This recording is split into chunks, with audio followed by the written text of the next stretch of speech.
And a welcome here to Wake Up Call with Dan Tortora, hanging out with you where sports truly meets that thing called life, and honored to be here inside of the Heritage Hill studios. You know that Heritage Hill is located conveniently for you in both amazing places of central and upstate New York. If you want to go out and see the country and the rolling hills, head out to Pompey to the brew house. And if you want to be right in the mix of everything, right by the airport and so many pieces of our community, including Liverpool as well as Cicero and Clay, East Syracuse, North Syracuse, and downtown Syracuse, just a few minutes from each of those, you'll find Heritage Hill North on 628 South Main Street in North Syracuse, New York. So make sure you head out to Heritage Hill today and let them know that Wake Up Call sent you over their way. With that being said, inside of MonPazPopcorn.com is what's popping, giving you the list of topics and guests for the day. We're going to start the show off with Bruce Williams in just a moment, picture in picture. Bruce joins me from CBA Syracuse history, as he had the opportunity as a student athlete to win one of those rings, one of those state titles back in 2004, and as an assistant coach in 2021, and most recently here in 2023, he has two more added to the collection, making him what I call the keeper of the rings. We'll talk with Bruce in just a few minutes here on the show, a few seconds, I should say, here on the show, and in hour number 2 at 10 a.m. Eastern Time, we'll be joined by Bud Alderman, and Bud Alderman joining me in his coverage of Florida State to speak on the interesting relationship between Florida State and the ACC and what that means for the future, as well as getting into the ACC schedule release and those first 3 weeks that the Atlantic Coast Conference has shown us, now having 17 institutions with the addition of SMU, Cal, and Stanford, which makes no logical sense. But that is what we have for college football these days. So we'll get into all of that with Bud Alderman at 10 a.m. Eastern Time. So with that being said, happy to have you here around the country and the world on YouTube.com and Facebook.com, both /WakeUpCallDT, and of course on WakeUpCallDT.podbean.com. Bruce Williams here on the show, CBA Syracuse wide receiver alum, current assistant coach. You know him as your offensive coordinator, your wide receivers coach, and your DBs coach, and who I have dubbed and will continue to call this copyright TM, the keeper of the rings. Sir, how are you? Pretty good. Thank you for having me this morning. Absolutely. So you and I talked about it off the air, but I want to know on the air, how do you feel about the title keeper of the rings? When I saw you post it, I laughed and I actually sent it to LeVar like immediately, and he chuckled as well. But I like the ringtone to it. It's a good ring to it, and gives me a little motivation. Yeah, and for you, being a coach and being there for the last couple, but then having that one from 2004 as well, what has that meant to you that you've experienced it as a player and you've experienced it as part of the coaching staff? To me, that just means that the culture is right now at CBA. The kids have bought in, the parents have bought in, our program has bought into what the school beliefs and foresight is. So it's overall just a good experience, and just knowing that we're following the path of our school and what our institution wants all of our programs at CBA to be. And you, I was a year ahead of you, graduated in 2003, and sectionals, states, it was a normalcy. If CBA wasn't at the top at the end of it all, then it was a weird season. It was a season that didn't make any sense. When you go back to those days and you see the success of those days, how, in your opinion, did Christian Brothers Academy football get back to where it is today, back to the top of the mountain, and back to being so successful? Again, I just say it goes back to our school's mission of wanting our kids to be the best at everything they do. Try hard, give good effort, really focus on the little things. All the things that are, like I said, the institution wants all of the students in the building to do. So for us, we're just a branch of that, and understanding we use football as a vehicle to get to where we need to be, but ultimately do the little things and have fun while you're doing it. And as you know, back when we were at school at CBA, that's what it was about. It's the little things when you get guys like Greg Paulus who can hold a door for 100 kids to walk into, or, you see people in the building, regards to sport or whatever, hugging each other. And I just feel like that's the atmosphere right now at CBA.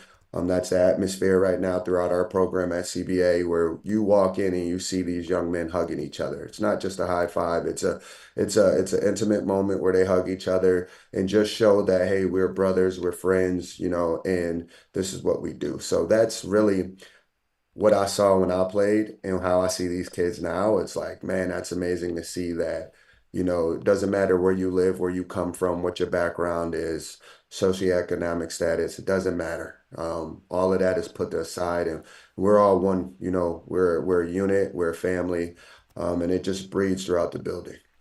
Yeah, like, and you said it, going beyond that, going into that brotherhood and that connection, and giving each other a hug and holding a door and caring about each other. That's something that is, we hear everybody talk about family all the time. You know that, Bruce. I mean, every team talks about, I shouldn't say every team, but most teams talk about, hey, we're a family. This is what we do. We're together. And they throw that term around, but you can see when somebody is and when somebody's not. I've been in the locker rooms, and we're talking about, could be any locker room, could be high school, could be college, could be pro. I've been in professional locker rooms where I was like, y'all can say you're a family, but there's there's a few people that get it. There's a few people that hold the door open, and there's that are there for you no matter what. This person's good with the family as long as the family's winning. This person's good with this person as long as they stay out of their way. But I've seen it. I've seen in it can't go understated, but it often does. Is that a locker room says a lot about a team. When you're in the locker room for this team over these last few years, to go a little bit deeper into it, what does that culture look like? What does that environment look like when you're in the locker room? Because I feel like you can really learn a lot about a team by just seeing them in the locker room interacting with each other. I think first it starts with our head coach, Casey Brown, and his vision on what he sees the program needs to be or where we need to make fixes. But the biggest thing I know he preaches to all of us, coaches, players, there's got to be a respect level that goes beyond just the X's and O's. It's got to be a personal respect level that you have for the person next to you. And he doesn't sway from that with any of us. And I think that's a big bonus because he tells us as coaches, your interactions with the kids will determine how they play, right? So if you're always yelling at a kid and not teaching them, Yeah. it's hard for a kid to learn the sport or learn life. So let's just make sure we have a better approach with the kids. And if we can do that and we can do that amongst each other as coaches, then it would breed itself down to everyone else. And now that's kind of what we see now in the weight room. We're working, but our middle school kids are in the same sessions as our older kids, and our older kids are teaching them and really communicating with those young guys to make them feel comfortable. And that's, again, I give credit, to Coach Brown because he makes sure we're on it. And then there's another thing that I think is very special about Coach Brown is he doesn't like the word failure or any annotation of failing. So in the weight room, we don't approach anything as, hey, you're going to fail. We want you to accomplish every set, every rep that you do. And if you don't get what you think, we change it to as many as possible, as many as you possibly can. And just using different sayings and different words to create a positive environment. And he's big on that. He's big on kids understanding, hey, you did not fail. Yeah. We've learned from this experience. We've learned and we can take a lot out of these experiences we have. So look at it from a positive mindset rather than a negative aspect of whatever we're doing. So I think it starts with him and it just breeds itself down to all the rest of us coaches and the players. Yeah, you said it starts with your head coach and Casey Brown, and you and I have spoken about Casey before. Why did you number one want to work with him in the first place, and what has made you continue to want to do that? So when I came back in, I believe 2017, 2018, because I did go down with Coach Kaz down in the DC area to coach down there.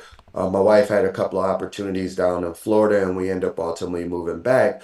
But Coach Brown reached out to me, was like, "Hey, I know you're back, and I know how much CBA meant to you. We would love to have you back." Yeah.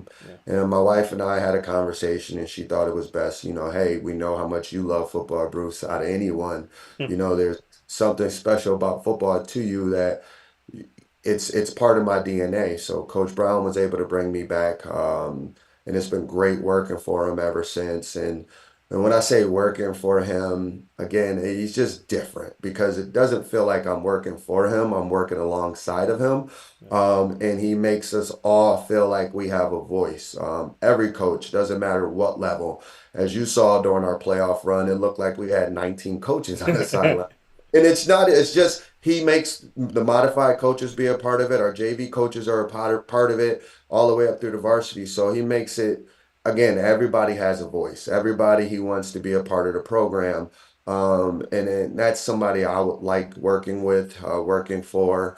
And it's, again, it's something that you don't leave. When you have a connection like that amongst the coaches, it's hard to break it.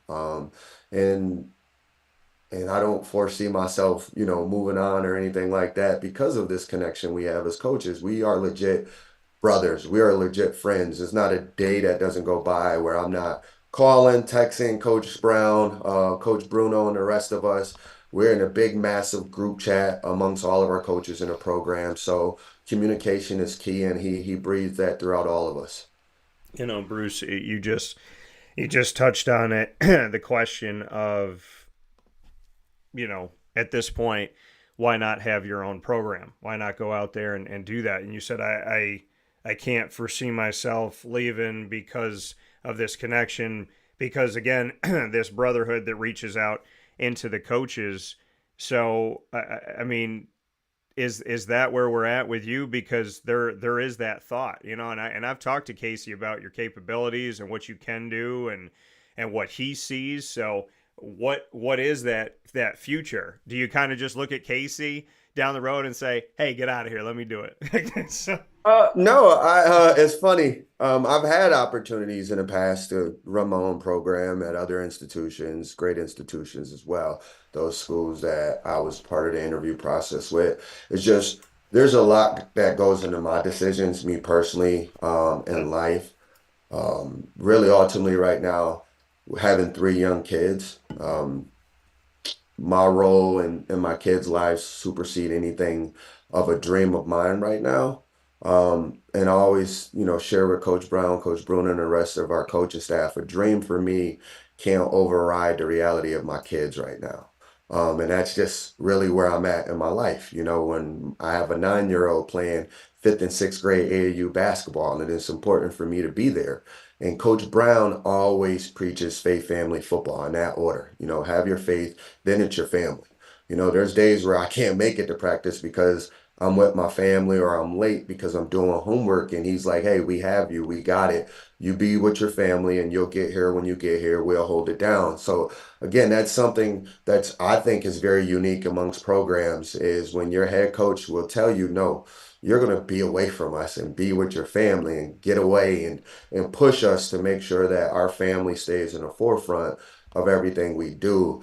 Again, it's something right now for me. It's just I don't think it's my time. And the time will come and I will know when it is my time. But like I said, right now my kids mean more than the world to me. And then these young men at CBA mean they're up there with my kids. I see these guys. I see Torrance. I see Williams. I see Dante. I see all of our younger kids right now. I'm really trying to pour into to get them to understand um, how hard they need to work to get there. Because I did it as a player, but now I'm trying to preach it and breed it into these young kids that there's a whole different level to training. There's a whole different mindset to this all, and you have to have it. And that's where, I'm comfortable right now at is really trying to teach these young men how to be good players, be good men, be good brothers, be good friends, you know, and ultimately really always push them to be good sons. That's another thing about me is being a good son. Yeah. And making sure you take care of your parents and show your gratitude by thanking them and showing them your hard work. So that's where I am right now. And I can tell you I have had opportunities, like I said, at other programs at the college level. Just right now, for me, I'm not going to let any dream of mine oversee my kids right now. That coming to us from Bruce Williams here this morning on Wake Up Call with Dan Tortora, CBA Syracuse wide receiver alum, Syracuse wide receiver alum as well, current assistant coach with CBA Syracuse and the keeper of the rings. So as we, there's so many things that you just said, and you and I have gotten to know each other over time, and I really appreciate it. And I know I've told you this, but I'm grateful that you take the time that you take. You always make time for me, and stuff like that goes a long way. We talk about championships and all this stuff, and so many people in the media, I think, get locked up in like, got to talk to the coaches who win championships. Don't have to talk to them the years that they don't have to pay attention to them. Where I'm not about that. I'm about the relationships. I'm about the building. I'm about the who are you, why are you, what are you doing, in this community? Why do you do what you do? Why does it matter to you so much? And so you and I have gotten to spend time having conversations about different things. And you just said something that, above everything we talked about up to this point, really hit me. And it's the whole, my dreams have to take a back seat to making sure my kids are good. I got to take care of my kids. I got to be here for them. Bring me into that, because we live in a selfish world, but you just said a very selfless thing. And I'd love to know more about that and where that comes from with you, because not every father's like that, not every mother's like that, right? Some people have their kids and it's like they didn't, right? They push those kids off to the side that, yeah, you're here, you take care of this. They hand them an iPad, go do that over there, and I got to handle my business. I think a problem with society that we have here today is that there are parents that don't parent, where you're saying the opposite. You're saying, not only do I want to parent my kids, but I'll take a back seat to them. I will take a back seat to their happiness, to their well-being, to what they need from me. I want to hear more about that. Yeah, I think it's just the way I was raised, not having much growing up. But the one thing I always tell people, I was blessed with a community to support me. My mentors growing up, Kurt Park in particular, where I grew up, there's moments where I couldn't buy cleats, couldn't afford clothes, couldn't afford to play football, and people in the community, helped me out. And to me, I feel like I owe it. I owe it to the community. I owe it to my kids because um, I've grown, I've lived, I've been 9, I've been there, I've been 13, I've been 15, I've been 20. Like I've already been there, so I can't ever go back and relive it.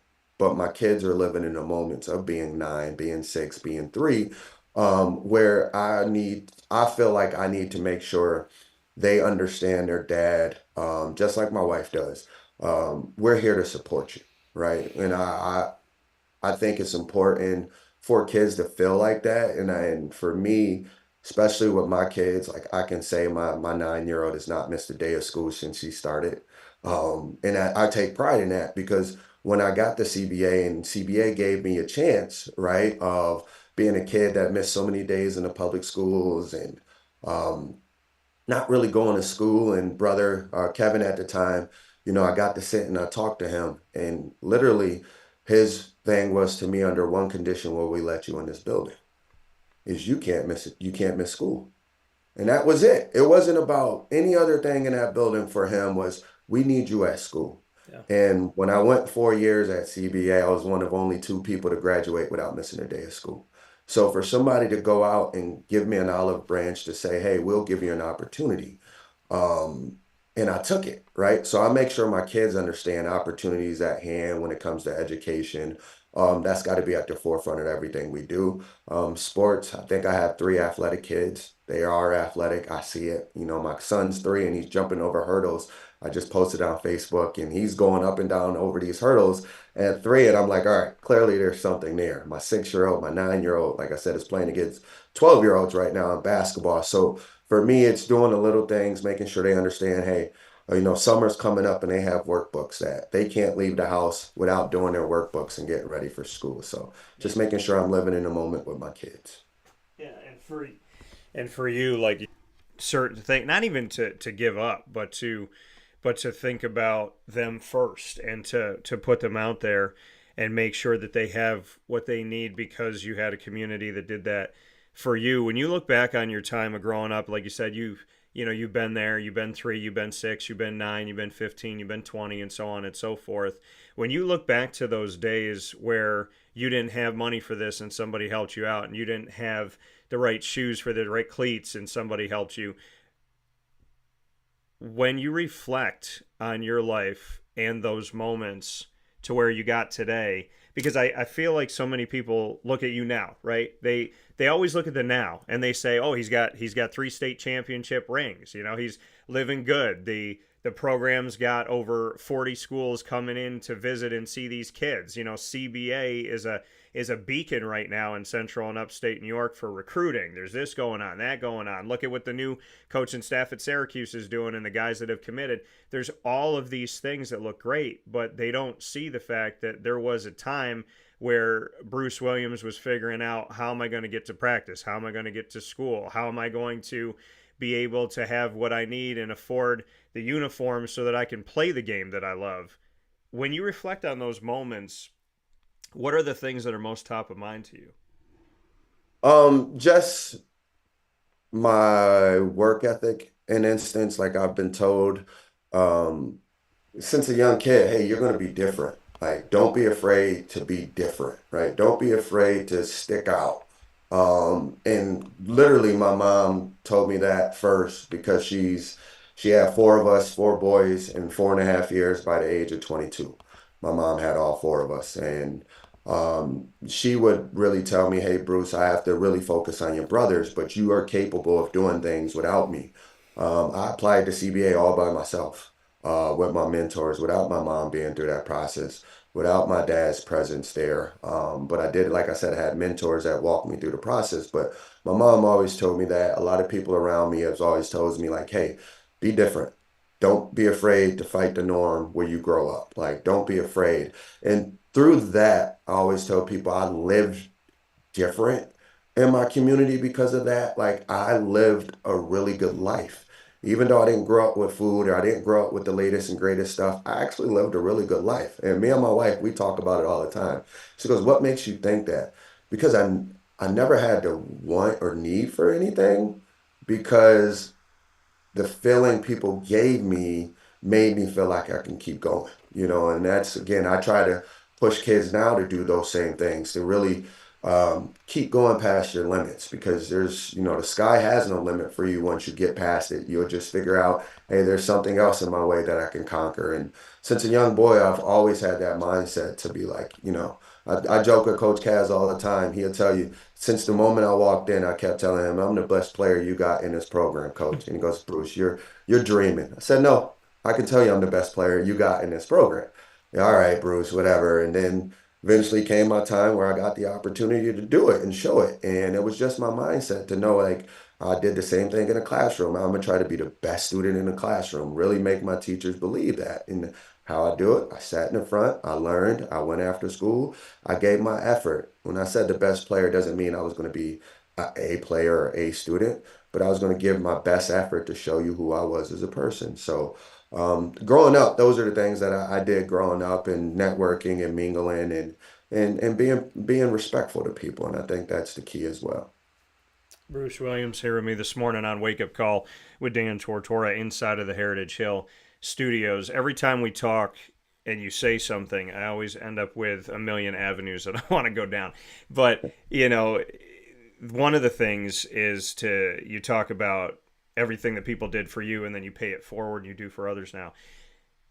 You take the time and I saw it this morning, it doesn't matter what year. You posted something about a 2027 kid, and you're always looking to get the information out, and not just how fast they run, but this is their GPA, this is what they're doing. Like this is who the kid is. This is a profile. This is the student athlete, not just the athlete. And you're sharing the film, you're sharing that information. Well, you know how important it is to me, and you and I and Rob Drummond went out to Pizza Man out in Baldwinsville and had a big old conversation about this.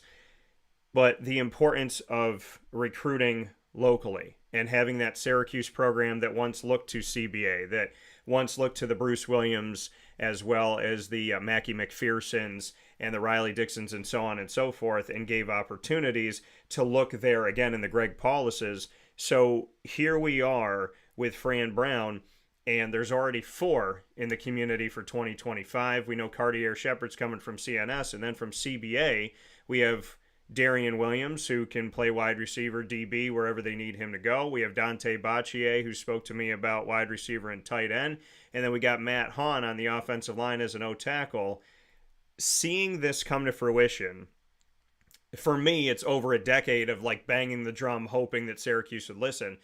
When you and I are now seeing this happen, when Rob is seeing this happen, when the Scott Schwadys of the worlds and the Tim Greens of the worlds are seeing this happen, what is this meaning to you that not only is Syracuse Orange football actually looking at the local community, coming to events, coming to state title games, handing out offers, wanting you to come to camp, and getting those commitments? It's not just the commitment, it's the whole series of like, oh, Fran Brown was here. Did you see him? He came out to the game. Oh, this guy came here. This guy came to the school. This guy made a phone call.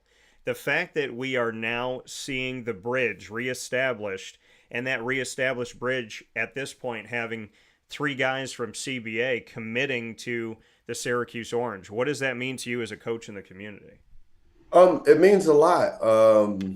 But I always have to make sure I say this. There's a difference between Bruce Williams, the CBA coach, and Bruce Williams, the Syracuse alum, right? Football player. Yep. So my whole thing about it is I don't push any of our kids to want to go to Syracuse, because the reality is the way I lived, the way Rob Drummond lived, the way some of us locals, Tim Green, our experience will always be different than these kids now. So for me, with Dante, Darian, and Matt, I wanted to make sure that they love Syracuse for themselves, not because coach went there. So I make sure I tell those guys, this is your journey and your path, that you have to go down this journey. I will be here to support you, and I'll be here to give you the information you need, but ultimately, I'm not going to help you make a decision. Same thing with Syer, same thing with Amari, Jordan, all of these guys. It's not our role as coaches to make that decision for you. Our role as your coach is to give you opportunities. And oftentimes I joke with parents, get as many opportunities for you to give you more gray hair, for you to have to make the decision best for your kid, your student. Yeah. And that's ultimately what I love to do. I love to make sure I'm pushing information out, making sure I try to educate our parents, our players, the community when I'm out there doing that as well, that opportunity. So when it comes to Syracuse now, this has been great with Fran Brown. And he's connecting with our players, he's connecting with us as well.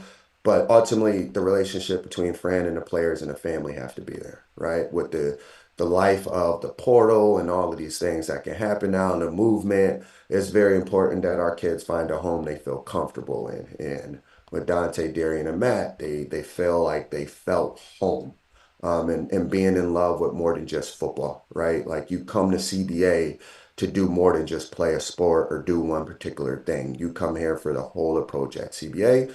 We tell our kids you got to do that at the next level, fall in love with the whole institution.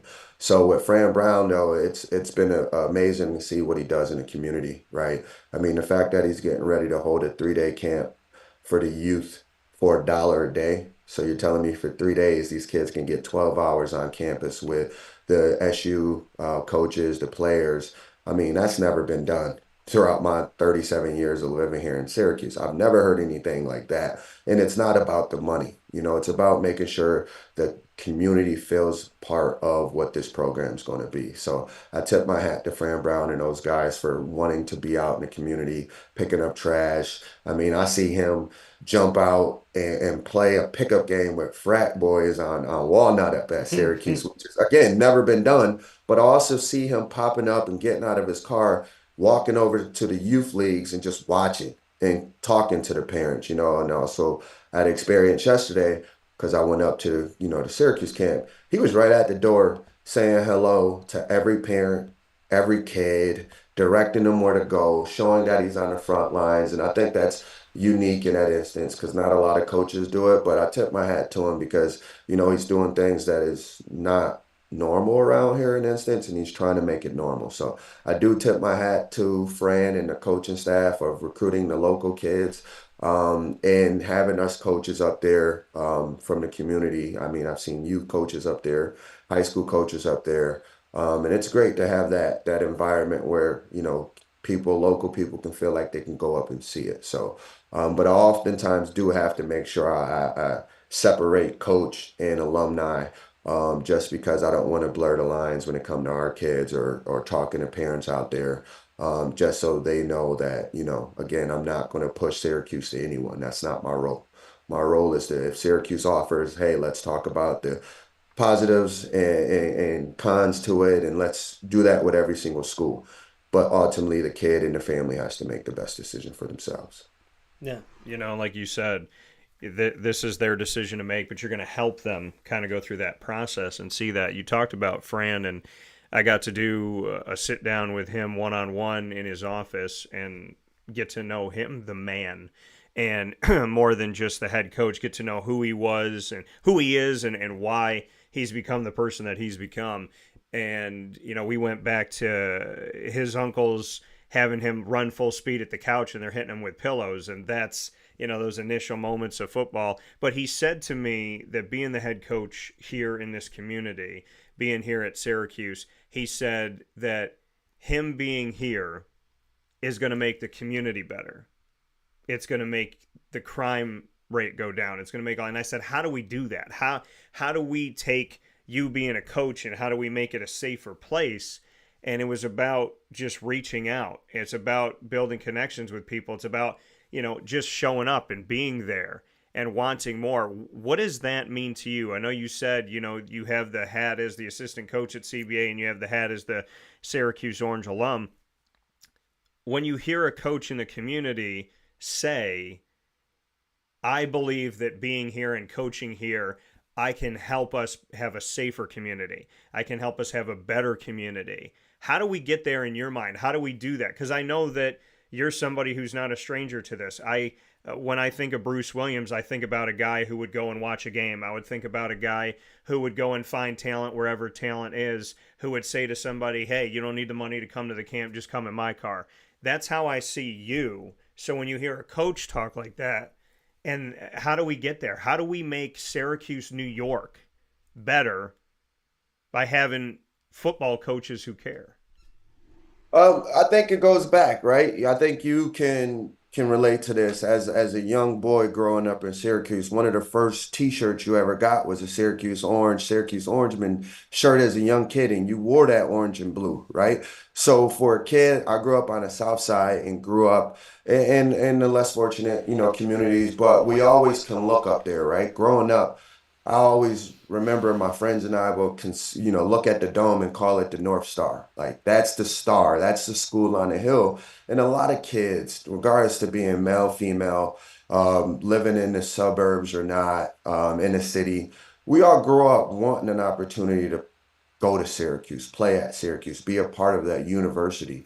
Yeah. So when now you have coaches that will invest back in the community and show up at your church and go to the same church as you and show you that, hey, yeah, I might be the coach here of the women's basketball team, but hey, I played at Nottingham. I grew up in the bricks. I grew up where you grew up. I was that same kid walking the streets. That's kind of my message when I'm out there as well. Like I walk these same streets. I've done it. Fran Brown told you, I watched that interview. these streets are the same streets back where I grew up. They look like the same streets I grew up, the same houses. Why wouldn't I want to be a part of that, right? That's where, again, like Fran, like me, I'm comfortable. I'm Yeah. comfortable in those environments because I know what it felt like to get out. I know what it felt like to motivate myself. And why wouldn't I want to now give that back to the next generation of kids? So when we see coaches, especially our three up there with our men's basketball, women's basketball, and now football, right? They're all minorities as well. So it helps, right? But they don't just stick to saying, hey, I'm a minority. Hey, some of our kids went to Janesville DeWitt, went to CBA, went to North Syracuse. We go out and we be part of all types of communities. And I think Fran is doing that. Jack is doing that. Red is doing that. And it's a great thing amongst the university to have people like that willing to go back and show face to the community, but they're also putting it in action. Like Jack, I'll never forget, we were at the spring game, and my daughter Helena, my 9-year-old, she knows everything about Syracuse women's basketball. We sat in front of some players and she rambled off who they were, and we were getting ready to leave. And from 40 feet away, she seen Coach Jack and ran up for a photo. And Coach Jack just said, hey, I'm a fan of yours. The fact that you know who I was, all my girls, can I take a picture with you? And she turned it around on my daughter and said, no, I want to take that picture with you. And that was a special moment for my daughter that we'll always remember. And we have it. My daughter has it as her screensaver on her iPad of her and Coach Jack, and my daughter Emma taking that photo. And that means something to these young kids in the community when people like that, like Fran Brown, like Jack, like Red, can go out there and show face and make a dream of a kid like mine a reality, and that's kind of how I live by coaching and doing the things I do and giving back to the community is because I want kids to one day say, hey, I can play at Syracuse or I can play at Boston College or I can play at Alabama, whatever it might be their goals are, and they can reach them. And I think Fran and the rest of the coaches we have up at Syracuse and a lot of our coaches in high schools right now here in Syracuse want that same vision for these kids. You said you used to look up at Syracuse from the south side and call it the North Star. Some people are in the environment that they're in and they tell themselves I can't get out and they stay there and then they have kids and they stay there and they have kids and they stay there and it's generationally a bunch of people going I can't escape where I've been. What made you believe that that North Star up on the hill was attainable? What made you believe you could reach it? So I always share that story, sorry, when I was 12 and I got the opportunity to talk to brother Kevin at CBA. And I pretty much gave him my story. Hey, I come from a single mother who was not doing well in her life, got three older brothers, a few of them not doing well in their life. I need an opportunity to break this chain of cycle I live in. And that was my conversation at 12 going on 13 with brother Kevin is, I just want an opportunity to break what life is. I foresee it because I have older brothers. Like, and even then, again, I say it, I lived in a household where mom wasn't doing well, older brothers weren't doing well, but even when they weren't, my life wasn't the same. So when brother Kevin gave me that opportunity and I got to come to CBA and I got the opportunity to meet Coach Casamento after that, and when I got that opportunity at CBA, because I knew they would push me beyond where I was comfortable.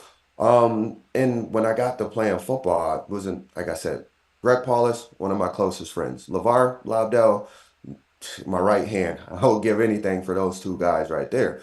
But in my mindset, they were my competition that, hey, if I can be better than Greg and LeVar, there's nobody can stop me, right? LeVar and Greg brought the coaches to the building. Now I just needed to show on film that I'm better than those two. And that was my mindset. It wasn't about the team I ever played against. It was, hey, can I be better than Greg? Can I be better than LeVar? Can I be better than the two people that everybody thinks the best two players on my team? And that's the way I attacked football when I played. Again, it was friendly and I didn't hate them. I loved both of those guys. Yeah. And then Greg would tell you every game I would come to Greg and be like, I'm open. Bruce, you're covered by three people. No, I'm open, Greg. Trust me. Just get me the ball. And then we saw it in that state championship.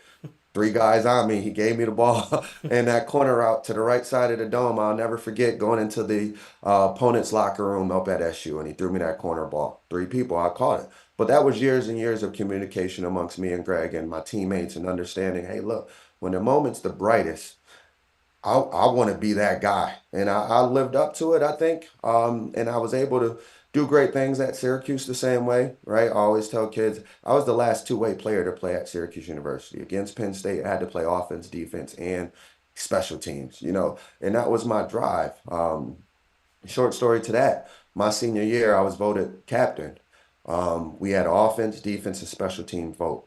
I didn't win not one particular category of offense, defense, or special teams, but I finished second in all three.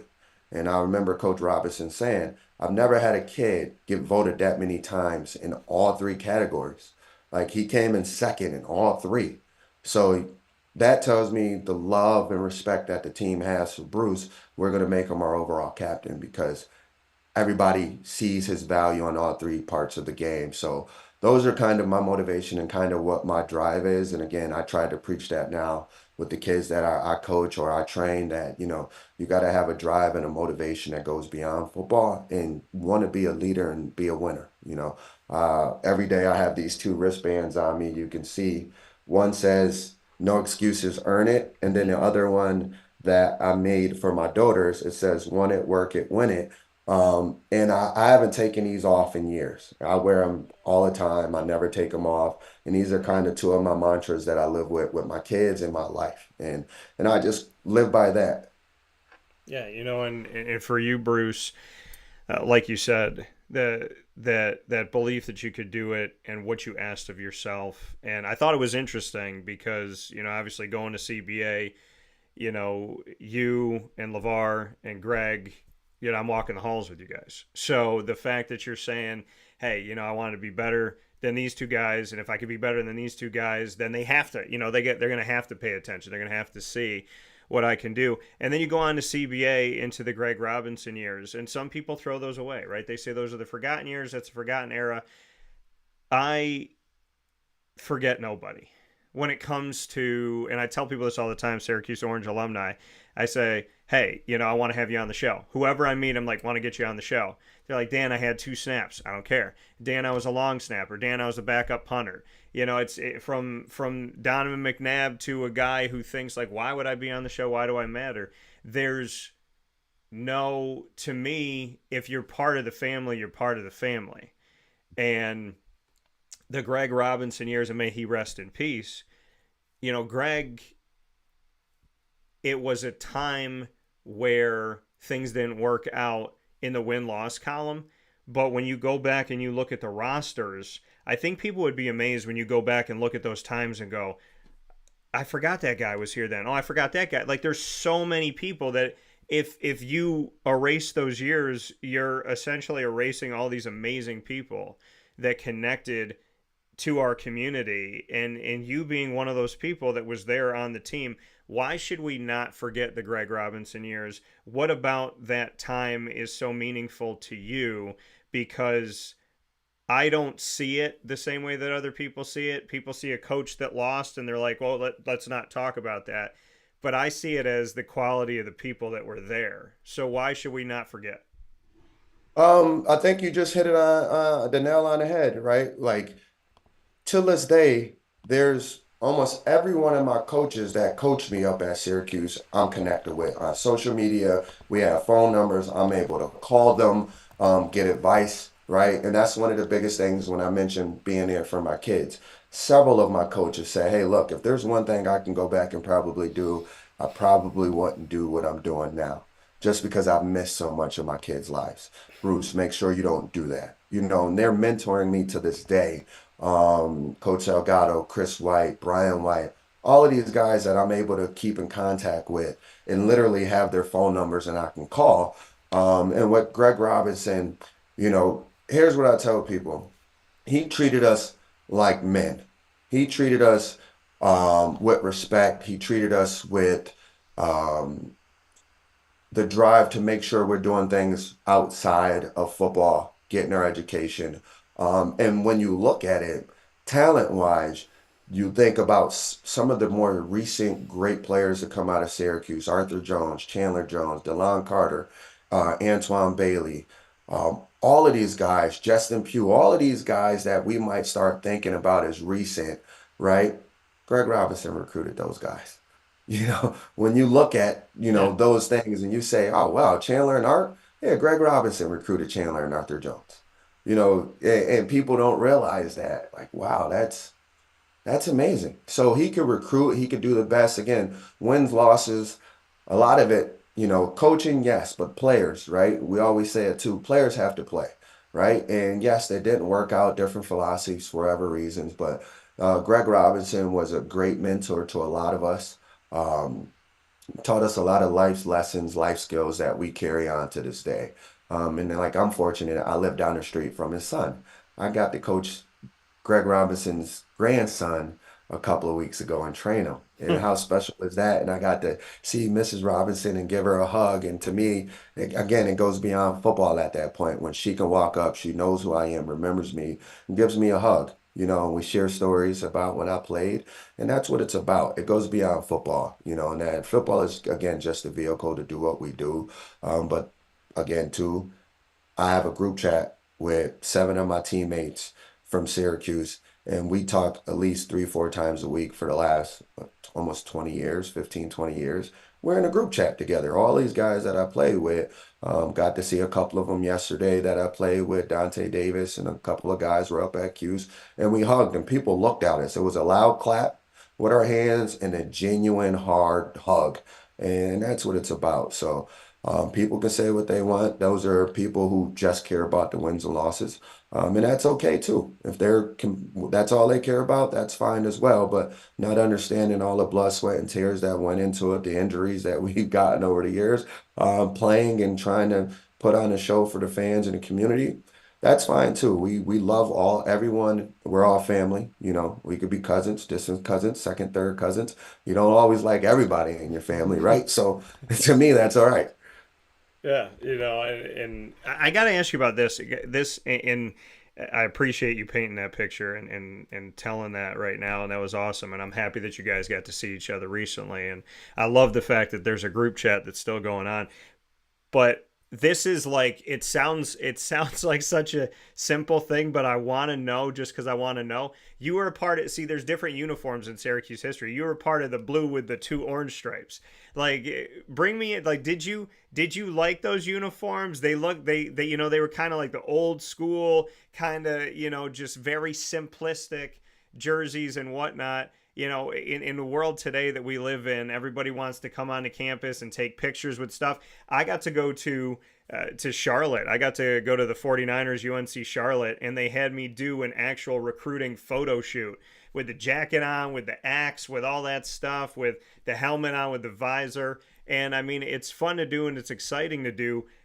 But back then, you didn't have that. They're like, Bruce, here's your jersey. Go put it on. Go play some football. So, do you reflect back on those jerseys at all? Did you like the 2 stripes? Because I feel like we don't talk enough about like that era's jersey, and I pay attention to those jerseys because there's one time where we went all orange, but we weren't orange orange. They were like it was like somebody put them in the wash and they kind of lost a little bit of color orange, and then we lost horribly in the dome, and people said don't ever wear all orange again. I'm like, well, we didn't wear all orange. We wore this like dull orange and orange helmets. But bring me into the jersey life, and did you like those jerseys? Did you like those very simplistic ones? So that game was against Illinois too that you're referring to. Yeah. But yeah, because it was the latest and greatest at the moment, right? So when you look at it, that was the more dry fit, lighter uniform, right? And you got to look at where Coach Robinson came from, right? The University of Texas, the University of Southern Cal, right? Southern Cal had them, right? So when you look at traditional and you look at them now, they still have stripes on their jerseys, right? So when we wore them, yeah, it wasn't it. But now when you fast forward, Illinois has the same, they look like us. They wore striped jerseys for years. Yeah. Virginia Tech, after we had them, got stripes, those same stripes on their jerseys. So I just think we were ahead of the curve in that sense, right? Because now people think it's cool to put the stripe on a jersey. The orange ones to me didn't bother me because when you look at today, all the kids want the kind of rush jerseys, the neon jerseys, all these different colors that you see now. I just think we were a little ahead of the curve when it came to being a little different, but now it's acceptable by kids, right? Now kids want to wear pink in their jerseys, wear lime green in their jerseys, wear different colors. UCF got the whole um, space thing going with their jerseys and things. So it's unique and it's cool now. And I know kids love it, right? So now, forefront today, coaches now can be where the kids are, right? Back then, there was no social media to blast that out, right? Now, everybody's doing the photo shoots, like you said, and want to put on the new cool stuff and, do their little TikTok dances and everything now. So it's cool to see, but to me, I didn't mind them, because it was new, it was great for us, and then they changed them and we've changed them, what, two, three times since. So it's just staying up with the new trend of whatever it is. That media says is cool. And I think at that time when we put them on, it was cool. Would I have loved to wear the same jerseys as Donovan McNabb and those guys? Yeah, sure. But I do know we had to practice in the game pants when we first got there. They were heavy. They weren't stretchy. They weren't, loose. You literally had to pour water all over those pants to breathe, but then they became heavy when you ran. So I like what we had. So. Yeah, and again, I appreciate the background that you provide on these because something like that, pouring water on the pants. Who would know that unless you played the game and actually were there at Syracuse? So, Bruce, a final note here. You and I will have plenty of conversation about the importance of paying it forward, of appreciating where you came from, of wanting a life for yourself and being willing to work for it. Nothing being too big for you. Once you hit that ceiling, you go past that ceiling and then keep on rolling. So, what do you want to leave us with today as we step forward? My message is always to the youth and always to these young kids growing up, and living their lives right now where they have to conquer obstacles is, like I said, there's not an obstacle you can't conquer if your mind's right, if you put your full effort to it. And understanding too, I always tell kids and kind of how I grew up. Yes, you have parents. Yes, they make a lot of decisions for you, but ultimately you got to make sure you have the drive to want to do it, right? Because people can provide you opportunities without you having the drive and having the will to want to do it, nothing works. So just for the community, these young kids growing up, doesn't matter where you go to school, it doesn't matter where you grow up. If you put your mind to things and you do them, you're going to accomplish great things. And that's just again how I talk to my kids, how I preach to my kids, and how I train kids at CBA, outside the CBA.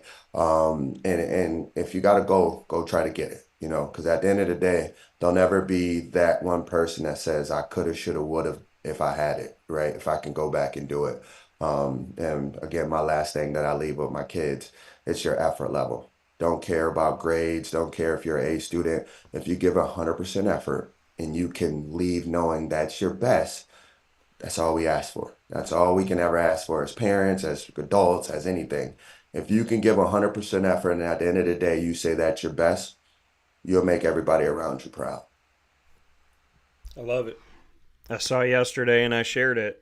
The sky is not the limit, your mind is. So, that coming from Bruce Williams, CBA Syracuse wide receiver alum, Syracuse wide receiver alum, as well as current assistant coach on the CBA Syracuse staff, and what I have dubbed and will continue to dub the keeper of the rings. As always, Bruce, I appreciate you and I thank you so much for your time. And you and I need to go out and grab some lunch and just kind of have a little bit off the air too, because I appreciate the off the air time. So if you're up for that, I think I know a couple places in my hometown where food is good, but we'll figure it out. But I would love to, like I said, see you off the air, and always appreciate the time on the air, and can't thank you enough for making that time for me that you do, because time is something that you can't get back. It's a gift that you give out of the goodness of your heart, knowing that you don't get that back that specific time. So I look forward to seeing you soon. And honestly, I can't thank you enough. I really do appreciate it. No, I appreciate it. Thank you for having me.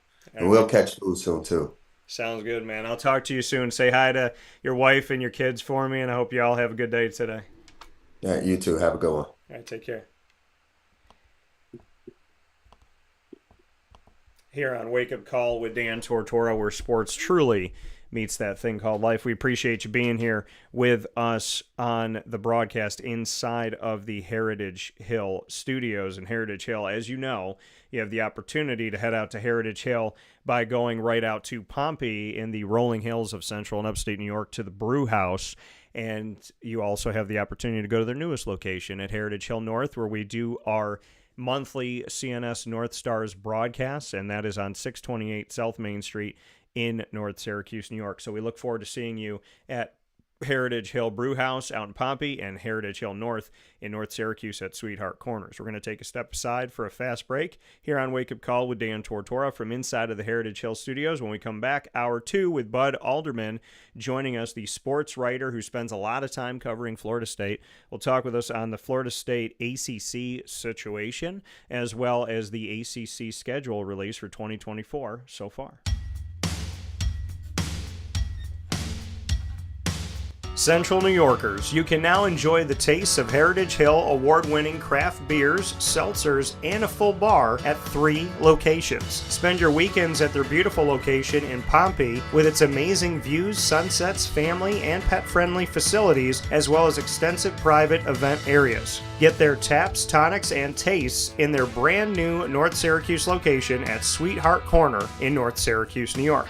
When flying in and out of Syracuse Hancock International Airport, make sure to visit their Palladino Farms location. At Heritage Hill, they believe in supporting our community and are excited to now meet you where you're at and where you're going with their local farm-raised tastes. Find out more information at heritagehillbrewery.com.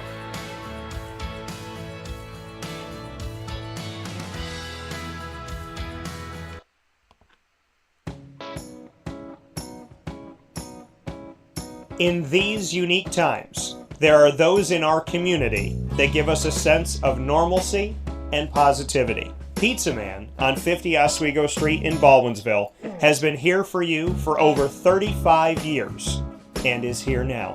Call 315-638-1234 or order online at pizzamanbville.com to bring those familiar tastes into your home. And remember to come see our monthly on-site broadcasts centered around the community and our Baldwinsville Bees. Pizza Man in Baldwinsville. Any way you slice it, they are always here for you.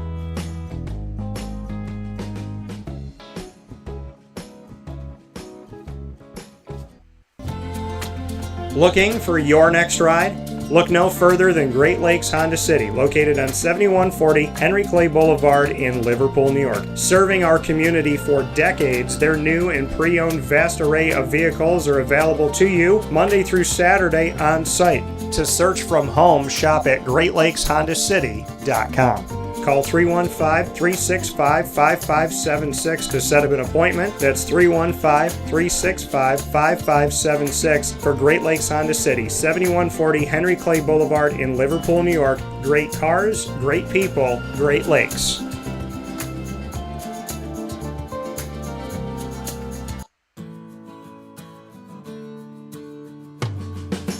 Our corporate purpose at Chick-fil-A is to glorify God by being faithful stewards of all that's entrusted to us and to positively influence all those who come in contact with Chick-fil-A. And what became increasingly clear from our success in Cicero is that people love Chick-fil-A. And also I think we recognized that, we had a great opportunity to grow the brand and grow our platform. I felt incredibly grateful when I was selected to be a Chick-fil-A operator. I think what it's meant for me, what I've come to realize on a very deep level is that this is a calling for me. It's not a career, it's not a job. The Lord called me to be a Chick-fil-A operator and to use these restaurants to glorify Him and to positively influence other people. I'm blessed. I'm very blessed. Head to Chick-fil-A Clay on 3974 State Route 31 in Liverpool, New York.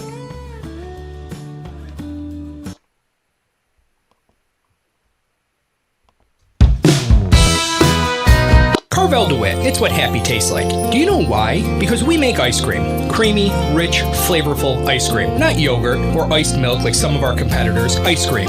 Fresh, by hand, daily. For the calorie conscious, we have something new for you. Our new Carvelite. Same great flavor, creaminess, and texture of our regular ice cream with only 35 calories an ounce. So whether you want an ice cream cake, flying saucer, dasher, carvalanche, hard or soft ice cream, we will satisfy your craving with our fresh, handmade regular or new Carvelite ice cream. Carvel DeWitt. It's what happy tastes like.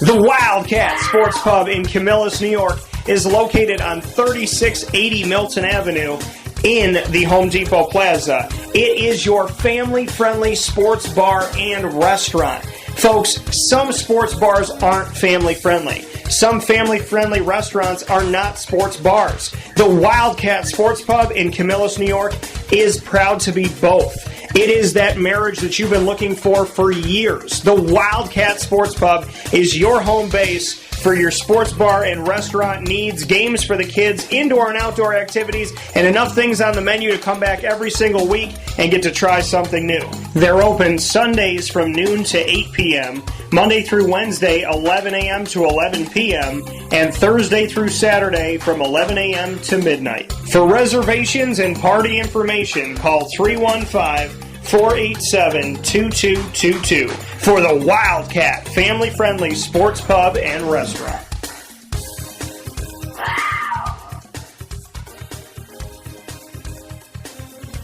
GG Cards and Breaks. Like, comment, subscribe. GG Cards and Breaks, coming to you on 639 Delmar Place in Syracuse, New York, is your one-stop sports card and hobby shop. You can find everything that you need at GG Cards and Breaks. If you've never collected before, a perfect time to go in is today. And if you've been collecting all your life, a perfect time to go in is today. You'll find hockey, basketball, baseball, football, as well as soccer, AEW, UFC, and all sport while supplies last. They have packs, they have boxes, they have singles, they have graded cards, and they also have, in those worlds, the Pokemon and Disney Lorcana, as well as some of those Marvel characters that you love so very much. Some Venom cards, some Spider-Man cards. Again, while supplies last, you got to jump in there and see what they got on 639 Delmar Place in Syracuse, New York. Head over there today. Monday through Saturday, they're open 10 to 6, and on Sundays from 10 a.m. to 5 p.m., GG Cards and Breaks, giving you such a unique experience in the sports card world because of their service, because of their knowledge, because of their expertise, and because they love collecting themselves. So a big-time thanks to Josh, Anthony, and the entire team at GG Cards and Breaks for being the difference and taking a kid in me that thought I was never going to have a sports card shop like the one I had growing up, and GG Cards and Breaks gave me an amazing kind of special moment there when I walked in on Father's Day last year and realized that not only are there people in this world that are just doing things in a really special and positive and unique way, but that I could have that sports card collecting place to go to and to maybe bring my kids to someday. So thank you to GG Cards and Breaks for being the difference, and thank you for giving me something I never thought I would have again. GG Cards and Breaks, 639 Delmar Place in Syracuse, New York. We look forward to seeing you there Monday through Saturday from 10 a.m. to 6 p.m. and on Sundays from 10 to 5. With that being said, I am honored, as always, to be here on Wake Up Call with Dan Tortora with you here inside of the Heritage Hill Studios. Heritage Hill coming to you in two locations, one out in the country and one in the heart of the hustle and bustle of city life, coming to you where you're at. And you can find their locations by going out to Pompey, to Sweet Road out in Pompey for Heritage Hill's Brew House. And for Heritage Hill North, you will find them on 628 South Main Street in North Syracuse, New York, at their newest location. So make sure that you head out there today and let them know, head out there this week, I should say, and let them know that Wake Up Call sent you over to Heritage Hill. With that being said, inside of MaandPawsPopcorn.com is what's popping, giving you a list of topics and our guests of the day. I have Bud Alderman here with me, coming picture in picture, and Bud coming to us with action, sports, and news. Bud has spent a lot of time covering Florida State as well as the Atlantic Coast Conference and we're looking to bring him in here picture in picture right now so that we can spend some time with Bud this morning. So we appreciate you being here, hanging out with us on Wake Up Call with Dan Tortora as we get set to have Bud here with us on the broadcast so that we can see him here and we can talk a little bit about Florida State as well as the ACC schedule that has been released up to this point so that we can take a look at that schedule and take a look at what we're seeing and what's kind of coming through here. So we're looking to bring Bud on here. Bud, can you hear us okay? I can hear you fine, Dan. Okay, so we're just looking to get your video on here, Bud. That's the only thing we don't have is your video side of things. So we're trying to bring Bud here on video-wise, but we can hear him. And so I'm looking to see here if there's something we can do, Bud, for your video.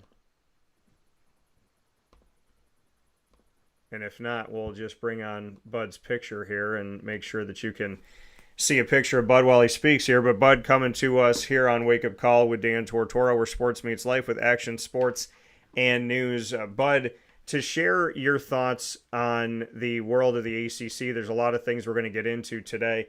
But one of the things that I definitely would like to discuss is the fact that you've spent a lot of time in the world of the ACC when it comes to covering Florida State. Bring me into how that all came about and your connection to Florida State. Well, Dan, I'm a lifetime alumni member. I actually worked game day operations down there from 84 to 91. And my minor was actually in journalism, basically. And I just decided to get back into the sports aspect of it. So starting in the 2008 season, I started going back and covering Florida State on a regular basis. And like you said, being an alum and being connected to Florida State for yourself, for your own personal journey as a student, just why you chose Florida State. Why was that the right fit for you? Well, actually, I grew up in Toledo, Ohio, but my grandparents had retired and moved to Florida, and my grandfather had made an offer for me to come down there, and he would take care of my college for me. So I wanted to take him up on the offer. So you go out to Florida State because your grandfather did something really nice. When you reflect on those moments and you reflect on that offer that he gave to you, if he was sitting here with us today, what would you say to your grandfather now looking back on your time at Florida State? Well, I would say thank you for the opportunity. So, I mean, I never would have gotten there without that. So, and Florida State obviously has had a lot of success and a lot of great moments. You had the opportunity to be there and experience, firsthand what it was like to be a student on campus. And for those that haven't been there, I talk about Florida State a lot. I call it Hogwarts. When you look at the stadium from the outside and just the fact that to me it looks like a castle as you're walking into it, and then you come to the other side of it and over almost 90,000 seats that are in this stadium. When you think of Florida State, Bud, and you think of it from your student days all the way to, your professional work and your coverage of Florida State, to someone who knows nothing about Florida State, how would you describe the university? Well, it's just grown tremendously since back in the day. I still remember the days of that stadium being called the Big Erector Set. That's how everybody referred to it as, because it did look like a big erector set. It was just a big metal structure. I think when I went back there in the late 70s after being away, it had grown some, but it still was maybe 52,000 seats, but it was still all a big metal structure. And it continued to grow. They added on. And then after the 91 season, and that's ironically when Florida State joined the ACC, was during the 91 season, but they completely rebuilt and closed the stadium made classrooms and all other kinds of operations. The University Center Club became a part of it, and just made it a focal point of the campus, due to the fact that the campus was basically landlocked. The only way the campus has grown is by buying up neighborhoods and expanding it out that way. But back in the day, the FSU campus was totally landlocked. Yeah, so I mean, like you said, when you see just the growth and the evolution of what it is now, could you have ever dreamed, when you go back to your time being there, could you ever have dreamt of what Florida State would look like today in its evolution? Not really. And ironically, I'd gone back in the early 70s. I was working down that way. I was working out of Toledo, Ohio at the time, and I had to go down to Florida for a couple of jobs. One time I was working in Tallahassee, the other time I was working down in the Tampa area, and I actually took a bus ride up to the campus for a weekend to see a football game and to show you where the state of the football team was at that time. I went up and I was looking for one ticket, and somebody handed me one, said, "Go on in, and you don't need to pay me. I just give them away." And I thought that was kind of ironic as to where the program has evolved to. Yeah, and that's, I mean, Florida State, synonymous with the ACC now, and there's a lot that kind of comes with this in the current state of things in collegiate athletics. Here with Bud Alderman, joining me here on Wake Up Call with Dan Tortora, where sports meets life from inside of the Heritage Hill Studios. Bud with action, sports, and news. Bud, Florida State, in your coverage of them over the years, we have seen, as we continue to talk about, this evolution, right? The wonderful days when you look at football alone, when we look at Bobby Bowden and things that he's done and things that he accomplished, and then into Jimbo Fisher and into that success and that national prominence. And then there was a lull. And then came a guy by the name of Mike Norvell, which I had told people in my coverage of him all 4 years at Memphis. I told Florida State fans very politely, don't say anything, let him coach, and I promise you, in my belief, you're going to have somebody who is very special. And if you just let him do his job and you give him the time to do his job, I don't believe he's going to disappoint you.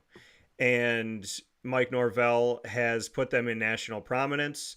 There has been a lot that's gone on since, that kind of lull that they had, and they started to get better, and they went through the COVID time, and they really didn't have a season. They played less games than others. But there's a few things that are sitting with me that you and I had spoke about, we were going to talk about here today with Florida State. One of them that kind of leads into the bigger topic is the fact that Florida State was snubbed last year. I had a big issue with this. I know that Mike Norvell had a big issue with this. I was on the Zoom call when they got announced to the bowl game they were going to be at, and he was visibly upset, which was completely understandable. And that's the fact that this team goes undefeated. They win an ACC championship, and because Jordan Travis is injured, which is beyond the team's control, they were punished and kept out of the college football playoff, which I think brings us into some of the things we're going to talk about today. How did you handle that? How did you, as a sports writer, as a journalist, kind of wrap your head around what happened last season when Florida State was told, you did everything you were supposed to do, but you don't have Jordan Travis, so we're not going to let you play in there? Well, Dan, I was, totally upset, flabbergasted about it. Ironically, at the ACC championship game, I was covering that, and I was on the sideline, where they let us go down the last 5 minutes of the game, and it had started raining at the end, and I'm standing under an umbrella with Mark Richt, and Mark and I are talking, and I'd known Mark for several years back from his days as a OC at Florida State. And we looked at each other when we wrapped up the game and Florida State beat Louisville. Mark said, well, they've just punched their ticket to the playoffs. And I said, agree with you, Mark. Great job by Mike Norvell. And then when we were snubbed the next day, I was actually on my way from Charlotte over to Asheville when I heard the news. And I mean, I couldn't believe it. And I started getting, my phone went crazy with text messages. What happened, and all that. And, to this date, I still think it was a terrible snub. From the time of the playoff started, no undefeated Power 5 team had ever been left out. Yeah, and now with the expansion of the college football playoff, we're looking at the fact that maybe we don't see something as egregious as this happen again, but it leads into the bigger picture of Florida State and where Florida State might think they are and might think where they're not.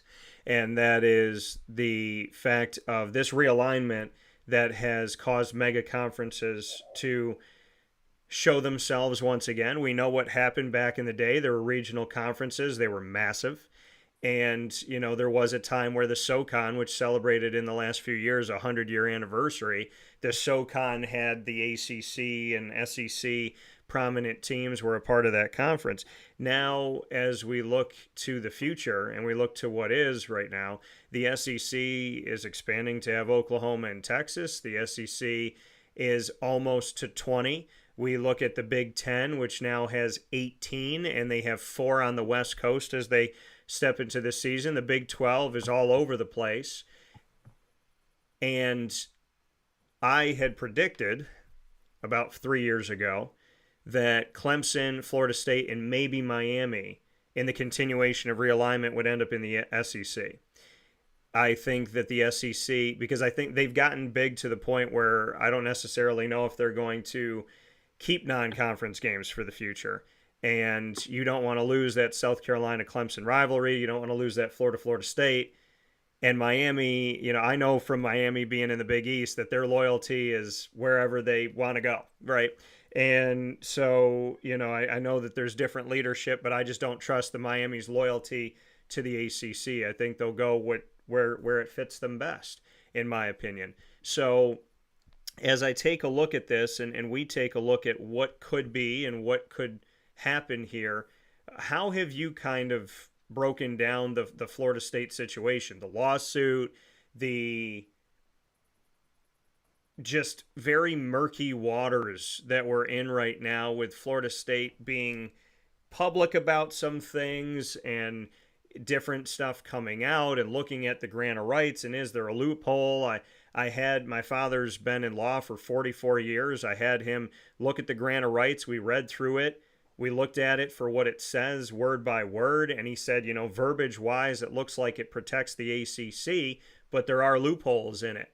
And those loopholes come with if a judge sits down with this case and says to themselves when they're looking at the grant of rights, did the ACC fight for the best deal? Did they get the best opportunity with ESPN?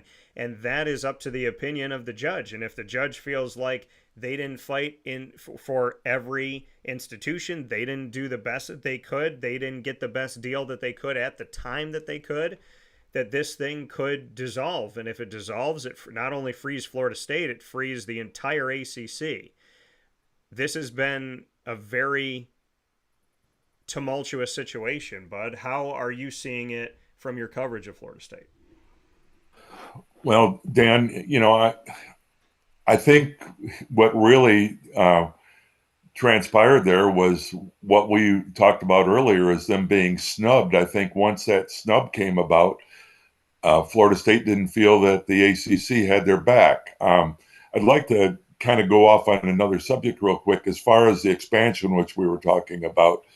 I always felt the ACC had a uniqueness because of the fact that every school that played in the ACC were in the Eastern time zone.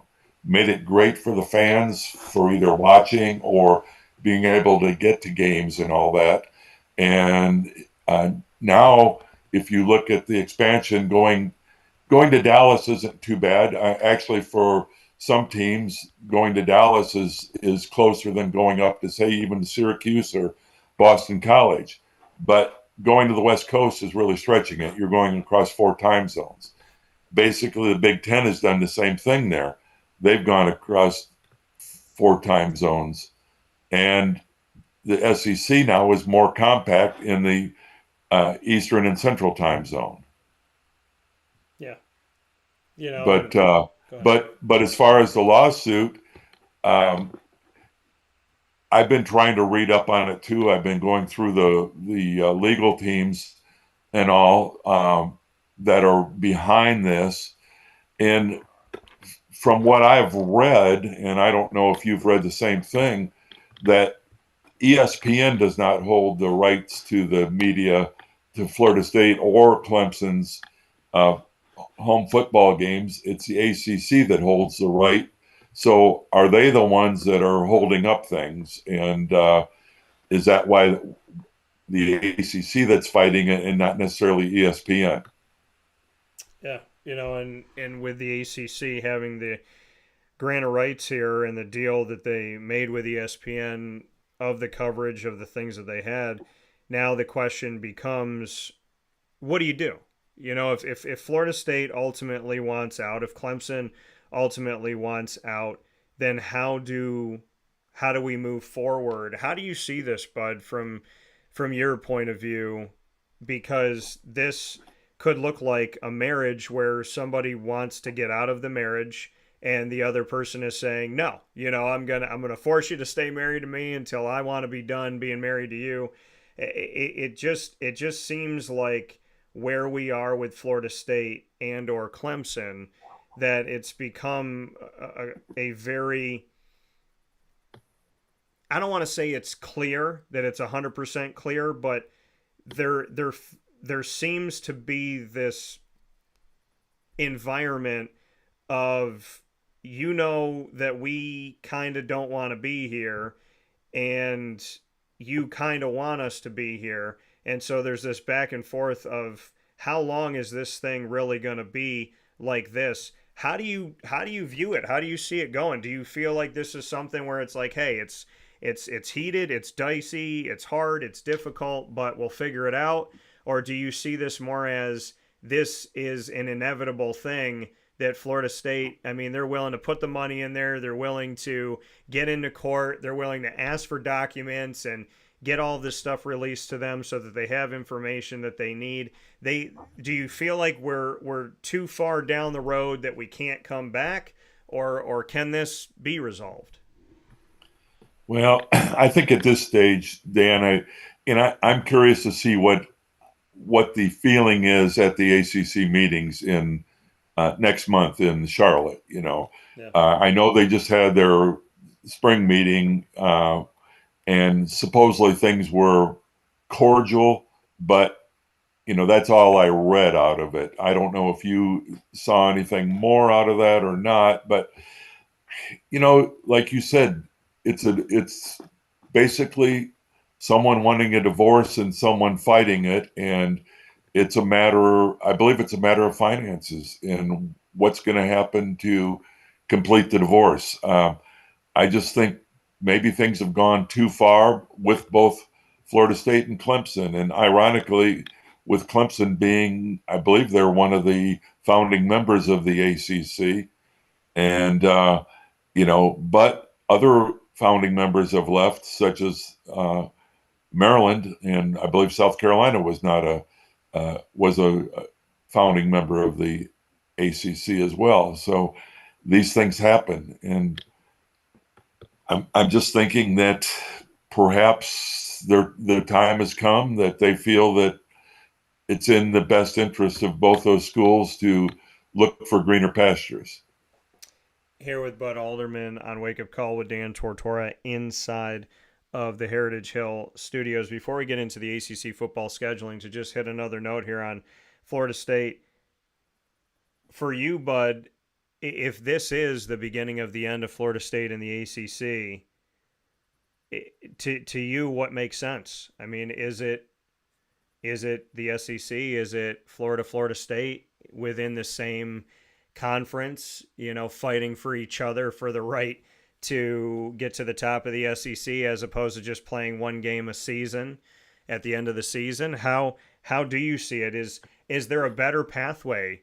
Do you think Florida State and the SEC is a good thing? I mean, we're going toward mega conferences, and there's a lot of thoughts I have on that. I don't want to load my question to you on this, but if Florida State does leave, is the SEC the right fit? Is anything the right fit? I mean, what do you think about that? Well, I think that probably as far as logistically speaking, both Florida State and Clemson would be a much better fit in the SEC for the fans and for travel and all that. Yeah. I mean, right now with the expansion of the ACC to the West Coast, already the fans are going to have to think somewhere down the line. I'm sure several of the ACC teams this year, their fans are going to have to travel to the West Coast, either Stanford or Cal. Fortunately, the way Florida State's schedule worked out this year, they have the one long game going over to Dublin, Ireland to open the season. But outside that, they have an extremely favorable schedule. And like I say, they have the trip to Dallas, but that's a shorter trip than traveling up to, it's about the same as traveling to Pittsburgh, and it's closer than traveling to either Syracuse or Boston College, which they normally do on every other year. So, but other fans, I'm thinking of the airports that they have to fly out of, and how are they going to get to these West Coast locations? Someone that lives in the Blacksburg area or Charlottesville or even up in Syracuse. I know that I believe Southwest Airlines has just pulled out of Syracuse. And and that's an airline that a lot of people depend on because of cheaper flights and all that. So that's why I say the Big Ten, I think it's a possibility, but again, they'd be going across 4 time zones, and I don't know if our fans or the fans of Clemson would want to do that. And so logistically speaking, I'm thinking they would be leaning towards the SEC. And as far as a Florida State matchup and battling for the right to in Florida, I mean, they do it anyway, and they play Miami every year anyway too. So it wouldn't really make any difference from that aspect, I don't think.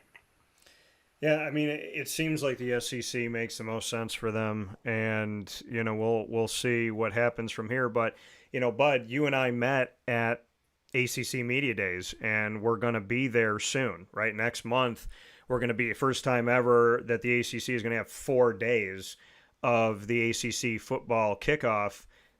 I would imagine that this is the topic of conversation, and I would imagine that we're going to be able to feel the air there. So what are your thoughts on that? The fact that we are just a little while away from being there for ACC kickoff and getting the opportunity to see these schools that since the last time we saw them have filed lawsuits against the Atlantic Coast Conference.